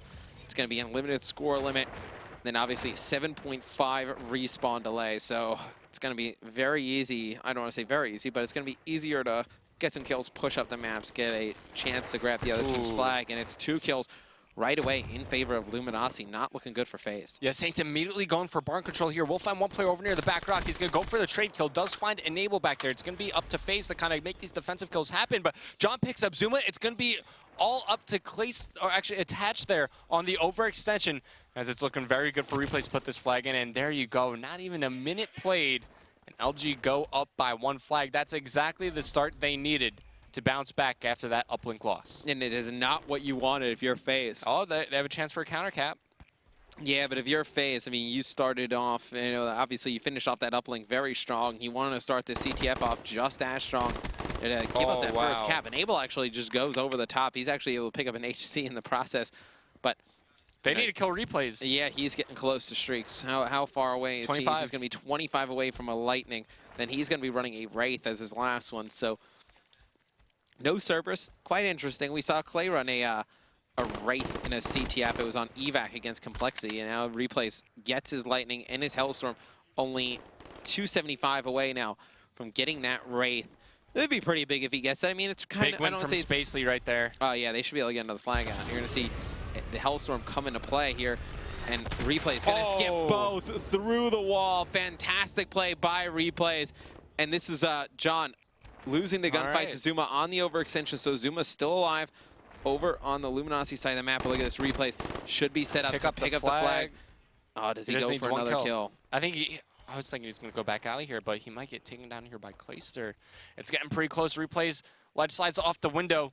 He has no help from his teammates. Actually, there's going to be one player over there at tracks. Oh, just keep running. Oh, he would have kept running. Around. Yeah, not a smart play there by Replays. Usually a player up by 3. Oh, he's actually going to miss it, so the flag going to go down right next to the goal for Luminosity. FaZe going big, picking up some kills, and it's going to be Replays that spawns right there, able to put it home. But man, FaZe really getting railed here early in this CTF. Revan, what do you see going wrong on their side? They're just not picking up the clutch defensive kills. I mean, speaking about that second flag cap of the game, it was basically he won a huge gunfight over at the FaZe flag. He's able to run that one home. And then right there, John just giving Replays some support. He trades the kill after Replays gets taken out, runs the flag almost towards the peg. Misses the slide, unfortunately, but Replays off the respawn. He's able to put that one in. But now, like, FaZe, you can't really kind of watch your base anymore. You kind of have to give up your base on every single push. This is going to be a good opportunity for them to maybe get a flag, but Enable, he tries to push out. He misses the flag, turns around to RK5, can't pick up the kill, and that player has just bought so much time for his team to spawn up. Our HCXD is deployed here. Saints finds Clayser, though, as not much gained, a lot of information gained, but not much done by that HC, as, you know, this push has been very much slowed down by Luminosity. No, and they know right where Enable is. Somehow he's able to stay alive long enough to be able to pick up one. Now Zuma gonna make a play for the Luminosity flag. He's gonna be able to get it up in the top grandma. Did he see the player's feet? Nope. Nope. And it's gonna be 2 dead. 4 FaZe. Clay stuck at White Truck in the middle of the street. He's gonna get pushed by all types of players. And man, this is one that I did not expect to start this way. I did not expect Luminosity to come out this hot. And you're gonna see another play on the FaZe flag. Attach goes back, makes a nice defensive stand, but Revan, you know, being down 3-0 in CTF, yeah, that is very tough. I mean, especially because you can't just turtle in your base. You have to play for the other flag. Check all your corners as you push. Right, you got to just play at such a faster pace. I definitely think it's going to hurt FaZe in the second half even more. Yeah, I completely agree with you there. Now, if only Replays was able to earn that Wraith, and maybe this game would then get kind of like out of reach for FaZe. That might be kind of an obstacle that would be too tough to overcome, but good positioning by Replays. He spots Enable under the train, does find that kill, and, you know, LG, all they really need to do is make sure they hold their base. You know, they have a very comfortable lead. The way I like to approach playing CTF is, like, after your first flag cap that you go up by, everyone after that, you're allowed to make 1 mistake. So LG can kind of afford 2 mistakes here. Yeah, and then with streaks, obviously, you know, you can kind of make up for those mistakes. They only have that Lightning, I believe, though. I'll actually take a look through some of their players. Yeah, they use the Hellstorm. You're going to see Spacely have to play base defense here all alone. The flag going to get out. He's actually able to pick up two nice kills there from Spacely. It's going to be Luminosity going into the second half up 3-0, trying to force that game 5. French is a pretty fast-paced CTF map. We've seen a lot of flags captured today on this map. I think Optic Gaming versus Elevate, that was, what, 6 total caps? Yeah. And here we already have 3, so 9 on the day here on the primary stream. Yeah, very interesting. Game mode CTF that we usually see, you know, everyone says a lot slower, a lot, you know, same campier, but generally is. Putting up some big numbers in CTF today, and with everybody having abilities pretty much for FaZe, do you think they should use them off the break? I think you should use at least 1, just because of that respawn delay. You could really use it to a big advantage of Clay. He gets pinged by that Vision Pulse used by Saints, and that's a great way to use the Vision Pulse off the start. We all know how important these initial gunfights are and capture the flag, as it's all down to Enable. He pops his Psychosis, challenges this player, but John able to come up clutch as Zuma brings out the Scythe. He does find one, knows there's at least one more near the flag, but he's about to get shot in the back by Saints. No more Scythe for you, as LG continuing to put pressure onto the FaZe flag. Yeah, that's not good for FaZe, though. I mean, you have to use that Scythe on the defensive side of things. Would have liked to use it to try and lock down the overextension or use it on the offensive side of things. But right at the start, Luminosity puts enough pressure. They have to burn it at the break. It's going to be enabled, does pick up a big kill, and now FaZe, they're able to get a touch on the opposing team's flag. They just need to pick up these kills at their base. As Zuma, he's going to be running away with this one. Only one more player to take care of it. It's going to be Replays. He's the player with the lightning strike as well, but they haven't found him just yet. It's still looking good for Zuma. He's going to go ahead and try to get out of here, but the lightning strike does connect. Is there anybody here from FaZe to try to keep this going? It's going to be Clayster. While a big fight goes down, Replays wins that as he takes down Attach. Clayster picks up the flag, but it's going to be the Scythe. He gets shut down almost immediately after that. Enable, you got some work to do. Turn around, buddy. With the Arcade 5, he gets shut down. The flag has been returned, and now it's a counter cap opportunity for Luminosity. Replays went massive. I mean, he gets the kill with the lightning, then he picks up Clay in the back, then pulls out the Scythe, able to pick up a third. Tremendous play by Replays, and this one going to result in a 4-0 lead for Luminosity. Cannot ask for him to go any bigger in that moment. They are not done. They should just keep running these down tracks. You see back alley just going to be completely open. Saint's going to try and rotate all the way back. He's going to lose a gunfight to Attach. Attach going to challenge this straight up with Kinetic. Like the decision there. Able to get the return, not able to get out alive as John pops his Kinetic as well. Just fantastic CTF play thus far by LG. Yeah, and because FaZe can't afford to watch their base, Replays has been able to sneak all the way through back alley. He's now poised to pull yet another FaZe flag, finds Attach off respawn, doesn't win that fight as it's going to be Spacey with the Annihilator in his hands. And so far, just how this has gone, Clay really hasn't had opportunity to use the Scythe or the Tempest, so the Annihilator getting some more work done here, but obviously, given the circumstance, this is LG running away with the game. Without a doubt, and 4-0 in CTF. I don't want to say that's like a done deal blowout, but 4-0. Almost insurmountable. 2 minutes and 30 seconds left. It is very difficult to be. Revan, obviously, you've probably gone up against these kind of deficits before in CTF. What are you trying to say? What needs to happen to make a possible comeback? Well, they just need to capitalize on every opportunity they have to score a flag. They need to give Attach a proper cover here. It looks like they might be able to put one on the board as the vision pulse comes in from Saints, and there you go. This is the start. They now have streaks to work with, and they have to use these in an aggressive manner. You also got Clayster here. He's kind of set up to go for a flagpole. Maybe he brings out the Tempest here. He has to pick up this kill as the lightning strike comes in. There's one player in position. It's going to be Saints. They need to get past him. It's going to be Attach pushing forward, trying to give Clayster some help. Clay knows he's here, but he's getting pinched from behind. He needs to keep progressing forward, but he's getting pinched from the back. He runs this flag forward. He gets cleaned up, so a missed opportunity from FaZe. All four go down as it's going to be Luminosity in a position to pull a flag once again in the hand of Replays. Goes the EMP out, but Attach goes big with the Hellstorm missile as basically cuts off the spawners.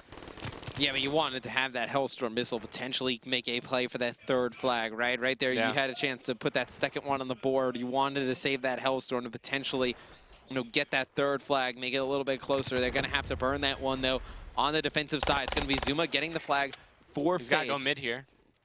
Oh, yeah, he's got a chance to run this one right down mid. There's a player, all the way over by small door. That's a cap. So now FaZe only down by 2 here. 55 seconds left. Can they do the unthinkable? You got to go, Enable. HCXD closing in on him. He finds one over near back barn. Has this Psychosis, and he's going to choose to use it here. He's going to pick up the flag and start to run it back alley, but coming up behind him, it's going to be Spacey. He puts on some shots, but Enable gets away. He's got some help from Clayster. He's going to cut middle street here, but there's going to be a player here. Replays trying to finish up the kill. He will be able to as Saints. Clay picks one up. Flag further and further away. Yeah, I mean, Clay and Zuma both pick up kills. Whoa. He's getting a little close here for Luminosity, but it looks like with that return, that will seal the deal. Getting a little bit crazy there at the end, but Luminosity will hold on, and they will force Game 5. I mean, Clay is still playing with the Tempest. He actually was able to pick up a few, but he does not have a good CTF game. Goes 10 and 20. Take a look at the scoreboard for all players at the end of this one. It's Saints and John in respawn yet again. Those two players so difficult to deal with, and we are going to go to a Game 5 here. FaZe against Luminosity as Luminosity takes CTF 5-2. Now I'm a little worried for FaZe, man. Breach Search and Destroy is Luminosity's best Search and Destroy game mode. We've seen them time and time again, how they approach this map. Replays he has a huge effect on this map with his sniper rifle. That's going to be something I'm looking for FaZe to kind of shut out early. We didn't see it on Hunted.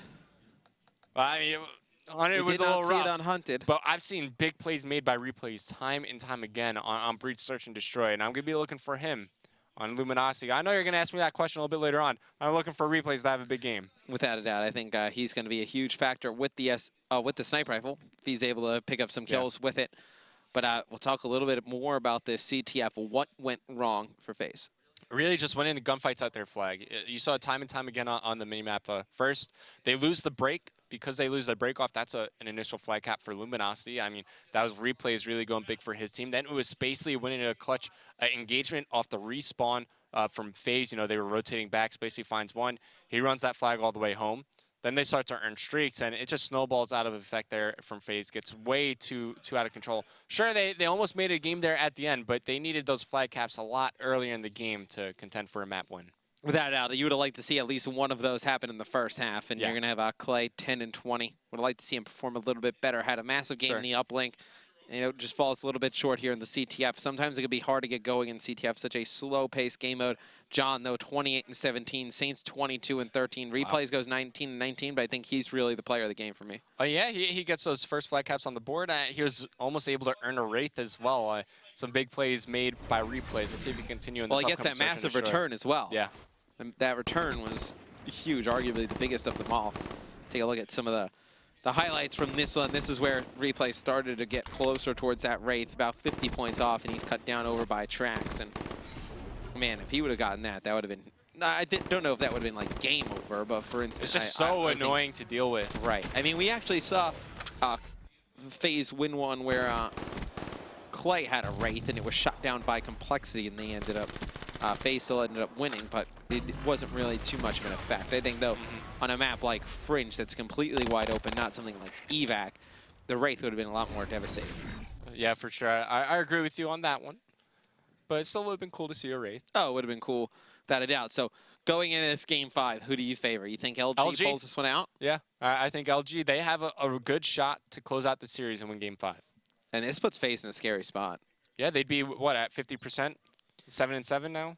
Or no, I believe they'd be 7 and 6. Yeah, 7. They would be 7 and 6. Has to be an odd odd number. number. Tomorrow play against Envy. Envy, I mean, despite kind of like no joke. A lackluster performance at UMG, they're still performing very well in the online league. Yeah, Envy actually beat Complexity. I believe it was a Game 5 tonight. So they won that. They were able to win that one against a very tough Complexity team. So, you know, going into tomorrow, this is a huge match for FaZe. Obviously, you don't want to put together an 0-2 week. That would be, you know, pretty devastating around, you know, when obviously roster lock happens and then we start to get closer at Stage 1 finals.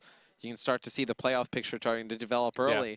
You don't want to have to, you know, play a tough match early at Stage 1. If FaZe continue down this road of losing games, are you worried about them maybe dropping closer towards relegation, or do you think they're in a comfortable position here? I don't think anyone should be comfortable. I mean, I think TSM is a team. I think Optic's pretty comfortable. Yeah. I think TSM is a team that's like capable of going on a run. Okay. I think this LG team is coming up strong. You think about the teams that are like behind FaZe right now. You got H2K. We've seen they're capable. You got all those 5 and 7 teams. They're capable of doing some nice things. You got TSM as well.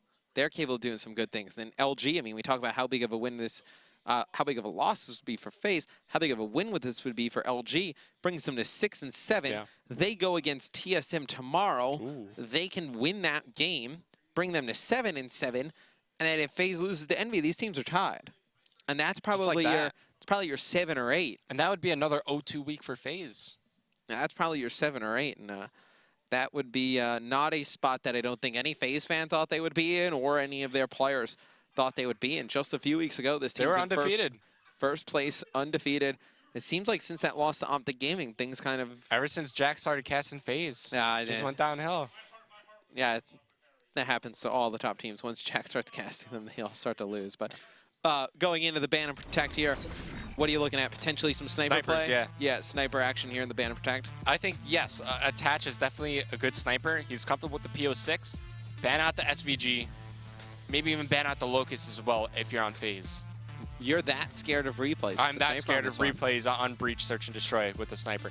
Any other map, sure, you let him do whatever he wants with the sniper, but on this map specifically, I've just seen him make too many big plays to comfortably allow that. And it seems like FaZe, normally they go after Camo, but they're switching up their game plan a little bit, going after Heatwave here. Yeah, very interesting. Usually Heatwave is a fan favorite. Obviously, it's Enable's favorite goes in the last two games. Yeah, he loves the fire break. Yeah, it'll be interesting to see what he goes with here. See Flashbangs go. You expect High Caliber to go soon. Shiva to go as well. Kinetic Armor gets banned out. Kinetic gonna go now. Okay, So the Zuma gonna Snipers get rid of Kinetic. all still in play. Snipers in play. Pistols in play. Overkill still in play. Overclock? Overclock still in play. High Caliber's gonna go. So you figure you're gonna have like one of these. I don't want to say like items that is banned all the time, but one of these major items of contention that's gonna make it There's through. the Shiva. So there's the Shiva. Down to our last two. Concussion's still in. Overclock Concussion, still in. Overclock, and High Caliber just went. Sorry. So it's Overclock, and then you figure maybe stuns. Yeah, stuns are definitely a safe bet. Maybe the HCXD as well. Okay, Stuns. gonna be So stuns. HC makes it in, SVG makes it in, Locust and Overkill, and That's all scary. of the pistols make it in. Yeah. I'm a little bit scared. Does for that FaZe here. favor anyone? I mean, sure. Like I was saying, Attach can definitely contest replays, but I'm just thinking back to some of the top plays that Sony makes for us, and how many times I see replays in that highlight reel with the sniper rifle on this map, like week after week. Yeah, so you're going to see Clay grabbing Psychosis, Camo on Saints, Spacely going to go Glitch, get Zuma with Overdrive. Expect like John or Replays probably go Overdrive. You're going to see Enable running Glitch. That's something we've never really seen before. Vision Pulse, maybe? I think you can definitely see... Attach is going to go for, yeah. I see Replays going Vision Pulse, and I see Attach going Camo. I was about to say Camo's still in. There's no way Camo you on let that slip Attach. through. Yep. And then I think Replays goes Vision Pulse. Psychosis. I'm not a fan of Psychosis on this map. Interesting. I don't know. You go Glitch over Vision Pulse? Or even Psychosis over Vision Pulse? The reason I don't like Psychosis on this map is because of all the ledges and the cliffs that they could just run off of. And we see it so many times as well.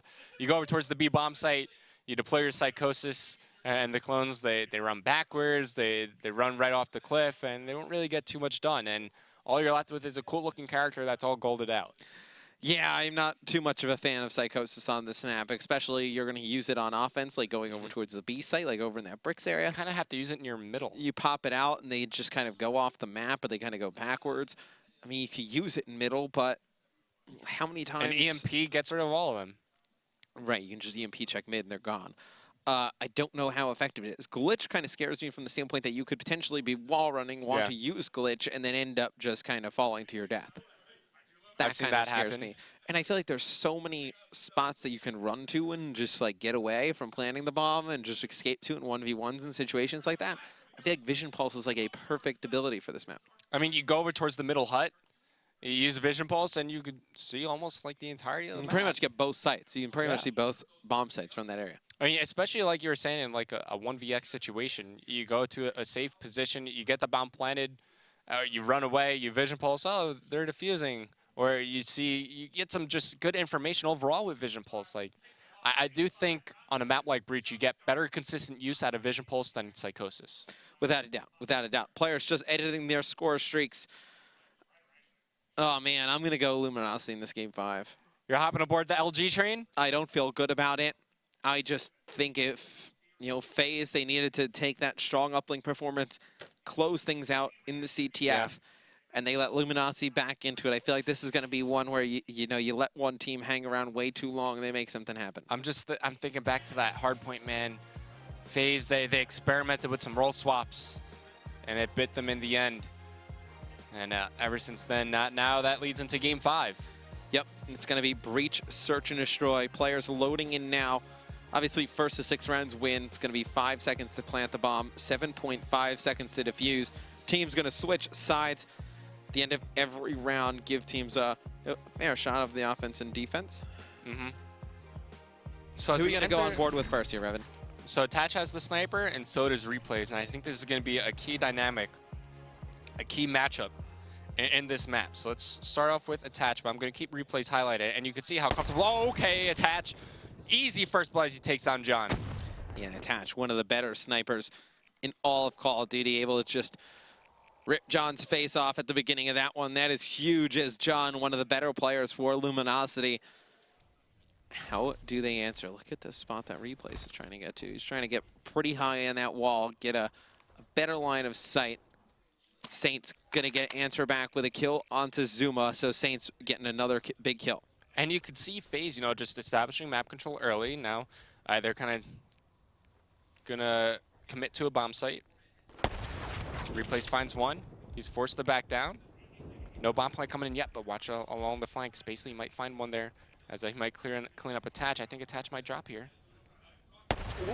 Oh, and Replays actually sees that one player to the left, so they're able to know there's a guy on bomb. Not a fan of that challenge. Needed a teammate underneath him.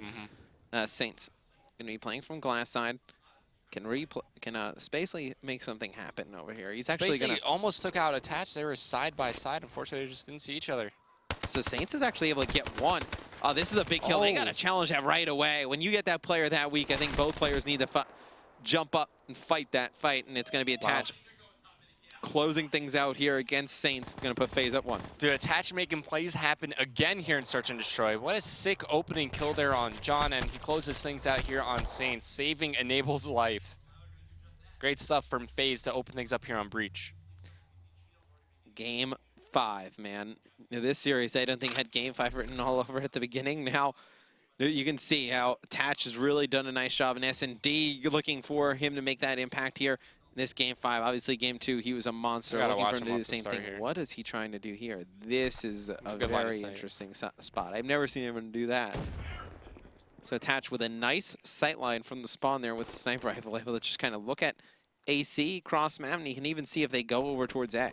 It's going to be a late mid wall run here from Replays, but he has a chance to make something happen. He's going to find one here mid. Takes down Enable, first blood in the round. Now he's going to go behind enemy lines. He has a chance to make more kills happen as he's about to come right above Attach. And he's going to spot him here, cleans up Attach. Big round so far from Replays as he opens things up with 2 quick kills for Luminosity. And he's just going to rotate back, go to his teammates. It's going to be Zuma now fighting for middle map. This would be a round that Luminosity would have to give this one away to lose it. Zuma gonna get on top of the bomb. Spacely's able to win that one. Clay, the last one alive for FaZe. Even if he wins that fight, I don't even know if he would have been able to stay on the map. For his body, man. Yeah, and it's gonna be Luminosity tying it up with 1 round apiece. Big play by Replay, is able to push up that mid-map. I love that play from Replays. One, because everybody expects that wall run in the early stages of the round.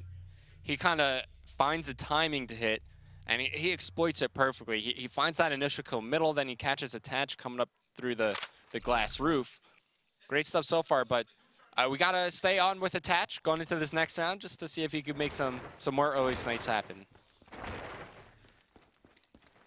Let's see if he's going to challenge this guy. Top broken yet again. Oh, wow. Barely misses the shot. Able to get that first blood on the Saints over in Palace. Spacely's going to be over there. He's able to answer back with 1 kill of their own. So Luminosity able to even this one up at a 3v3 man advantage. You're going to Attach peeking in that outside. I don't think FaZe ever attacked the B bomb site here. They ever attack B, really? Yeah. That is quite odd, because B we see is actually probably the most preferred site of teams on this map. Even in their last offensive round, they waited so long to rotate. I don't think that, I should rephrase that, I don't think they ever straight up attacked B bomb site, and it's because of this man. He just took out Clayster, but he's getting flanked here. He has no idea this is coming. It's going to be Attach payback, buddy, as he takes out Replays from behind. But now they know that Attach has got a long rotation over towards this A bomb site, but Enable, he has Glitch to play with here.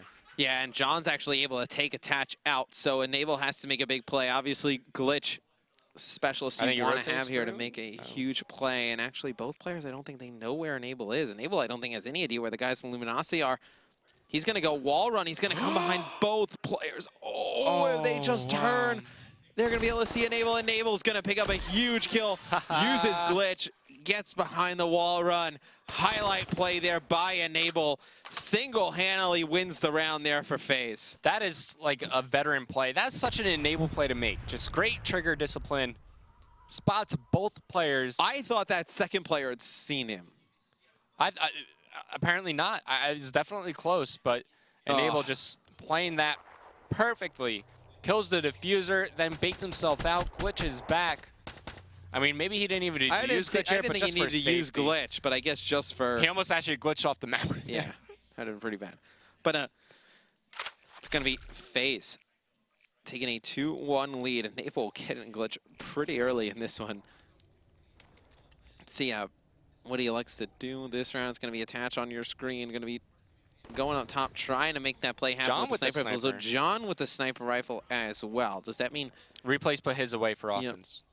So it's going to be John using a little bit more of an aggressive sniper rifle play, as we've seen replays doing a nice job on the defensive side of things. And it's going to be LG opening up that A bomb site. So both teams actually favoring the A bomb site here early. Space's got to be careful. He's about to meet up with Zuma right around the corner, get some shots down, backing up to his teammates, but he picks up the kill regardless. Earns himself glitch in the process, as it's going to be Clayster setting up over near the middle of the map on top hut. Spots this guy going for the bomb plant, cleans up Saints, but is immediately traded out. Another good round from replays as Luminosity tied things up once again, 2 rounds apiece. And replays has just done a great job playing on like the offside of the map, where the team is attacking over towards B. He's been doing a great job staying over towards such a B. Nuisance. Yeah, just whether it's coming on a flank, whether it's just watching the overextension. Replays just being a nuisance. It's a great word to use. All right, so attach. He's going to go ahead and put away the sniper here, so things starting to change. Zuma 0-4. For FaZe. That's uncharacteristic. Yeah, it's something we don't see often. It's going to be a mid hit here from FaZe. They know John loves to play top broken. John, I believe he's going to back up. He also has a sniper to use, but it's going to be Zuma getting a bit more aggressive. He's got the M8 as well as an RK5 to use here, getting some good position. He will spot one player here, bottom broken, and there you go. He gets his first kill of the game as he finds John. Yeah, but look at it. I believe there's Saints all the way over on the other team's AC. He's actually able to get behind Clayster out early. Both players able to get out alive as well. It's going to be Zuma. Bottom broken, finally able to take out one. Saints has a chance to make a big play, though. Zuma directly above him. I don't think they have any idea Saints is there. Oh, this could be good timing from Saints. Yes, he does. He finds Zuma. Yep, Saints going to pick up that M8 as well. You see Spacely pick up one. At this point in time, they just need to challenge at the same exact time. They need to go together. I don't think they have any idea where Enable is. And they finally, Saints has spotted him inside good recovery. glass. And Saints is actually going to get an HC. He'll probably have, he's going to have Camo going into the next round. Spacely's going to have Glitch as well. So, nice. I mean, Replay's bottom broken, man. Like, he does hit that quick scope, but taking out the sniper in that scenario when you have a guy challenging from top broken as well. I mean, good stuff from Luminosity, though. They're able to recover. They come back into a round down from it was a 2v3, that situation. Saints and Spacely going big for their squads. So now Luminosity, they take the lead. I tell you what, Enable doesn't make that crazy play in that, one of those previous rounds. This is a pretty lopsided game. This is like a 4-1 game at this moment in time. So Attach, he's going to bring the sniper back out. He's going to be helping out Clayster and Zuma. It's going to be an aggressive B push here from FaZe. Replays, he could do some serious damage here. He's got some nades following it up. He's taking some fire. He needs to back up. He needs to get out of here. There's no cover to work with. That's not the fight you want to challenge, especially the VMP.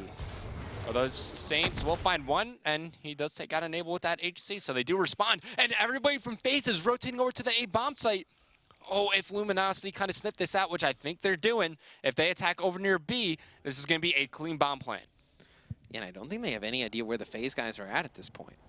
You see the way that they're using it. So it's going to be Camo burned by Saints. That's fine, I guess. But where's Spacely? Why is he here?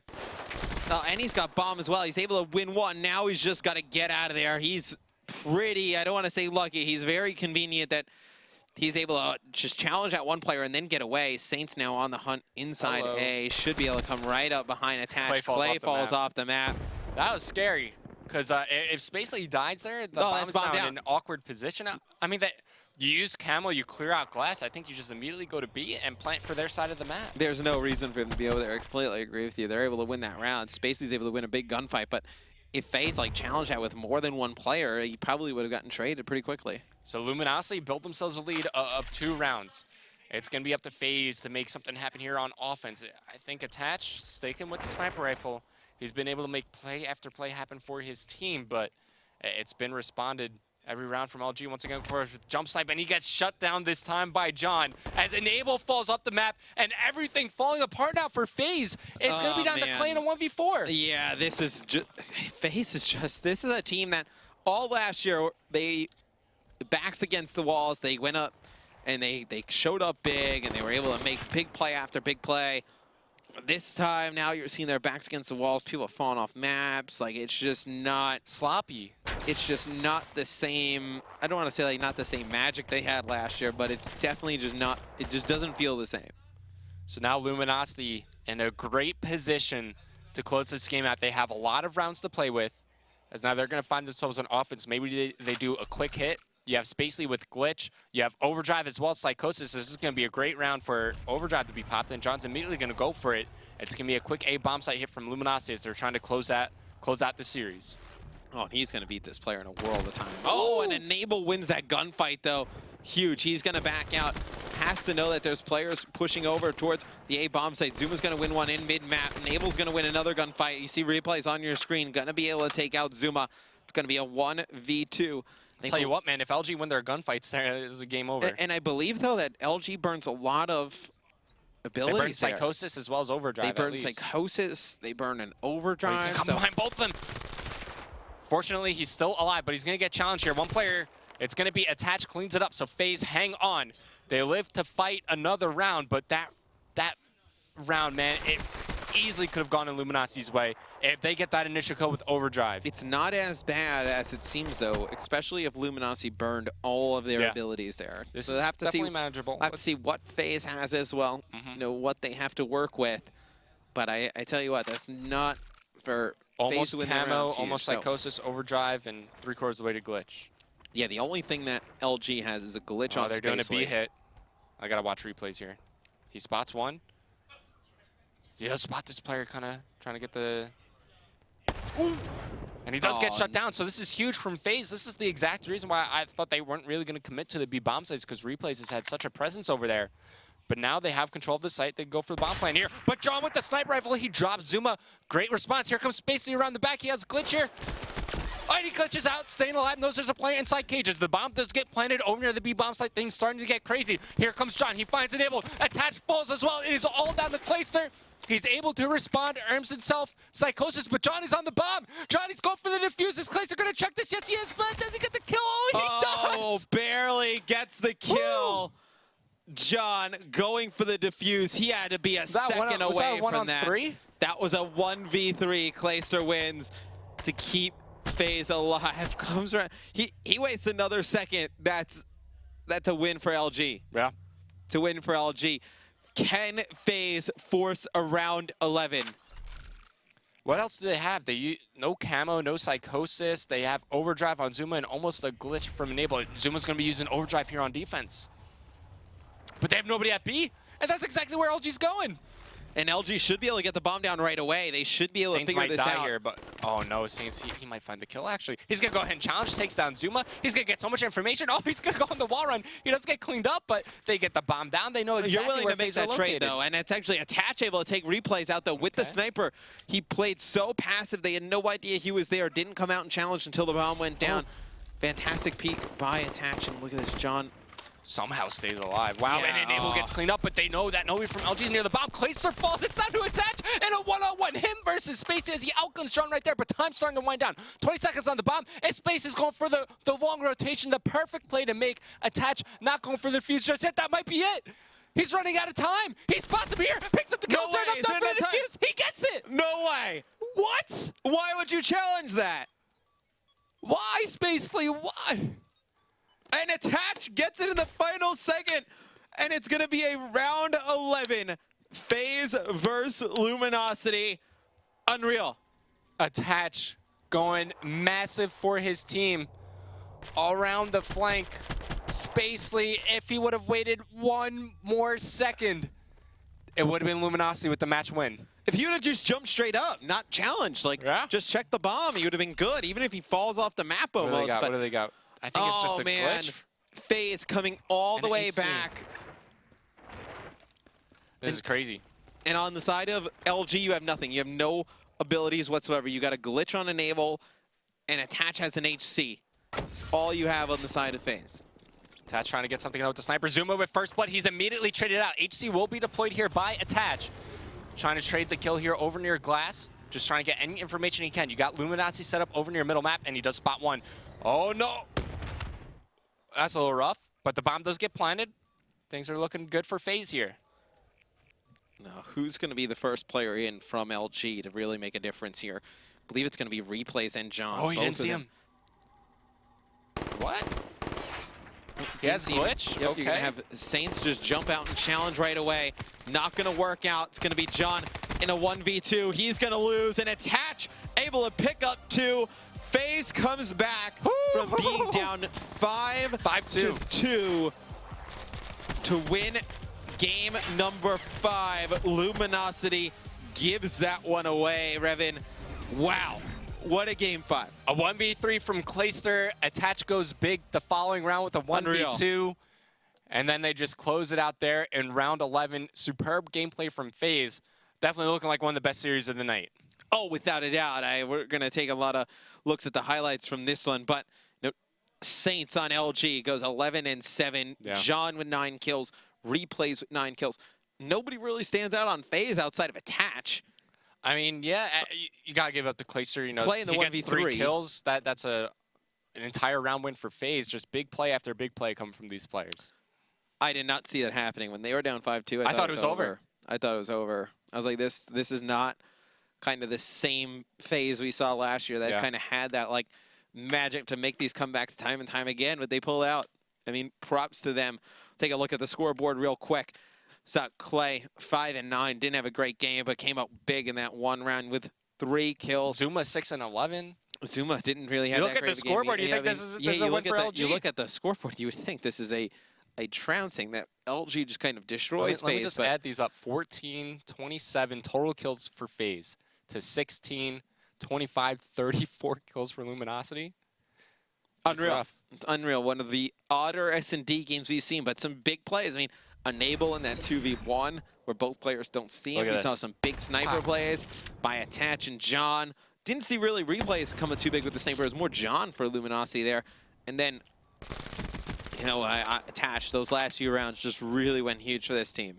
Oh, yeah, for sure. I mean, Attach had one heck of a series as well. Like, you think back to he's some of the previous maps. He's got to be the player of the match. Yeah, I completely agree with you on that one.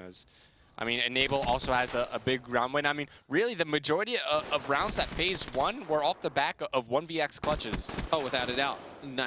I don't know how many S&Ds that one right there, John's like a second away from winning that. I don't know how many S&Ds you're going to win playing like that. But, hey, if you're FaZe, you can't complain. You get a win there. Guys, we're going to take a quick break, and when we come back, it's our last match of the night. Rise Nation going up against TSM. Stay tuned.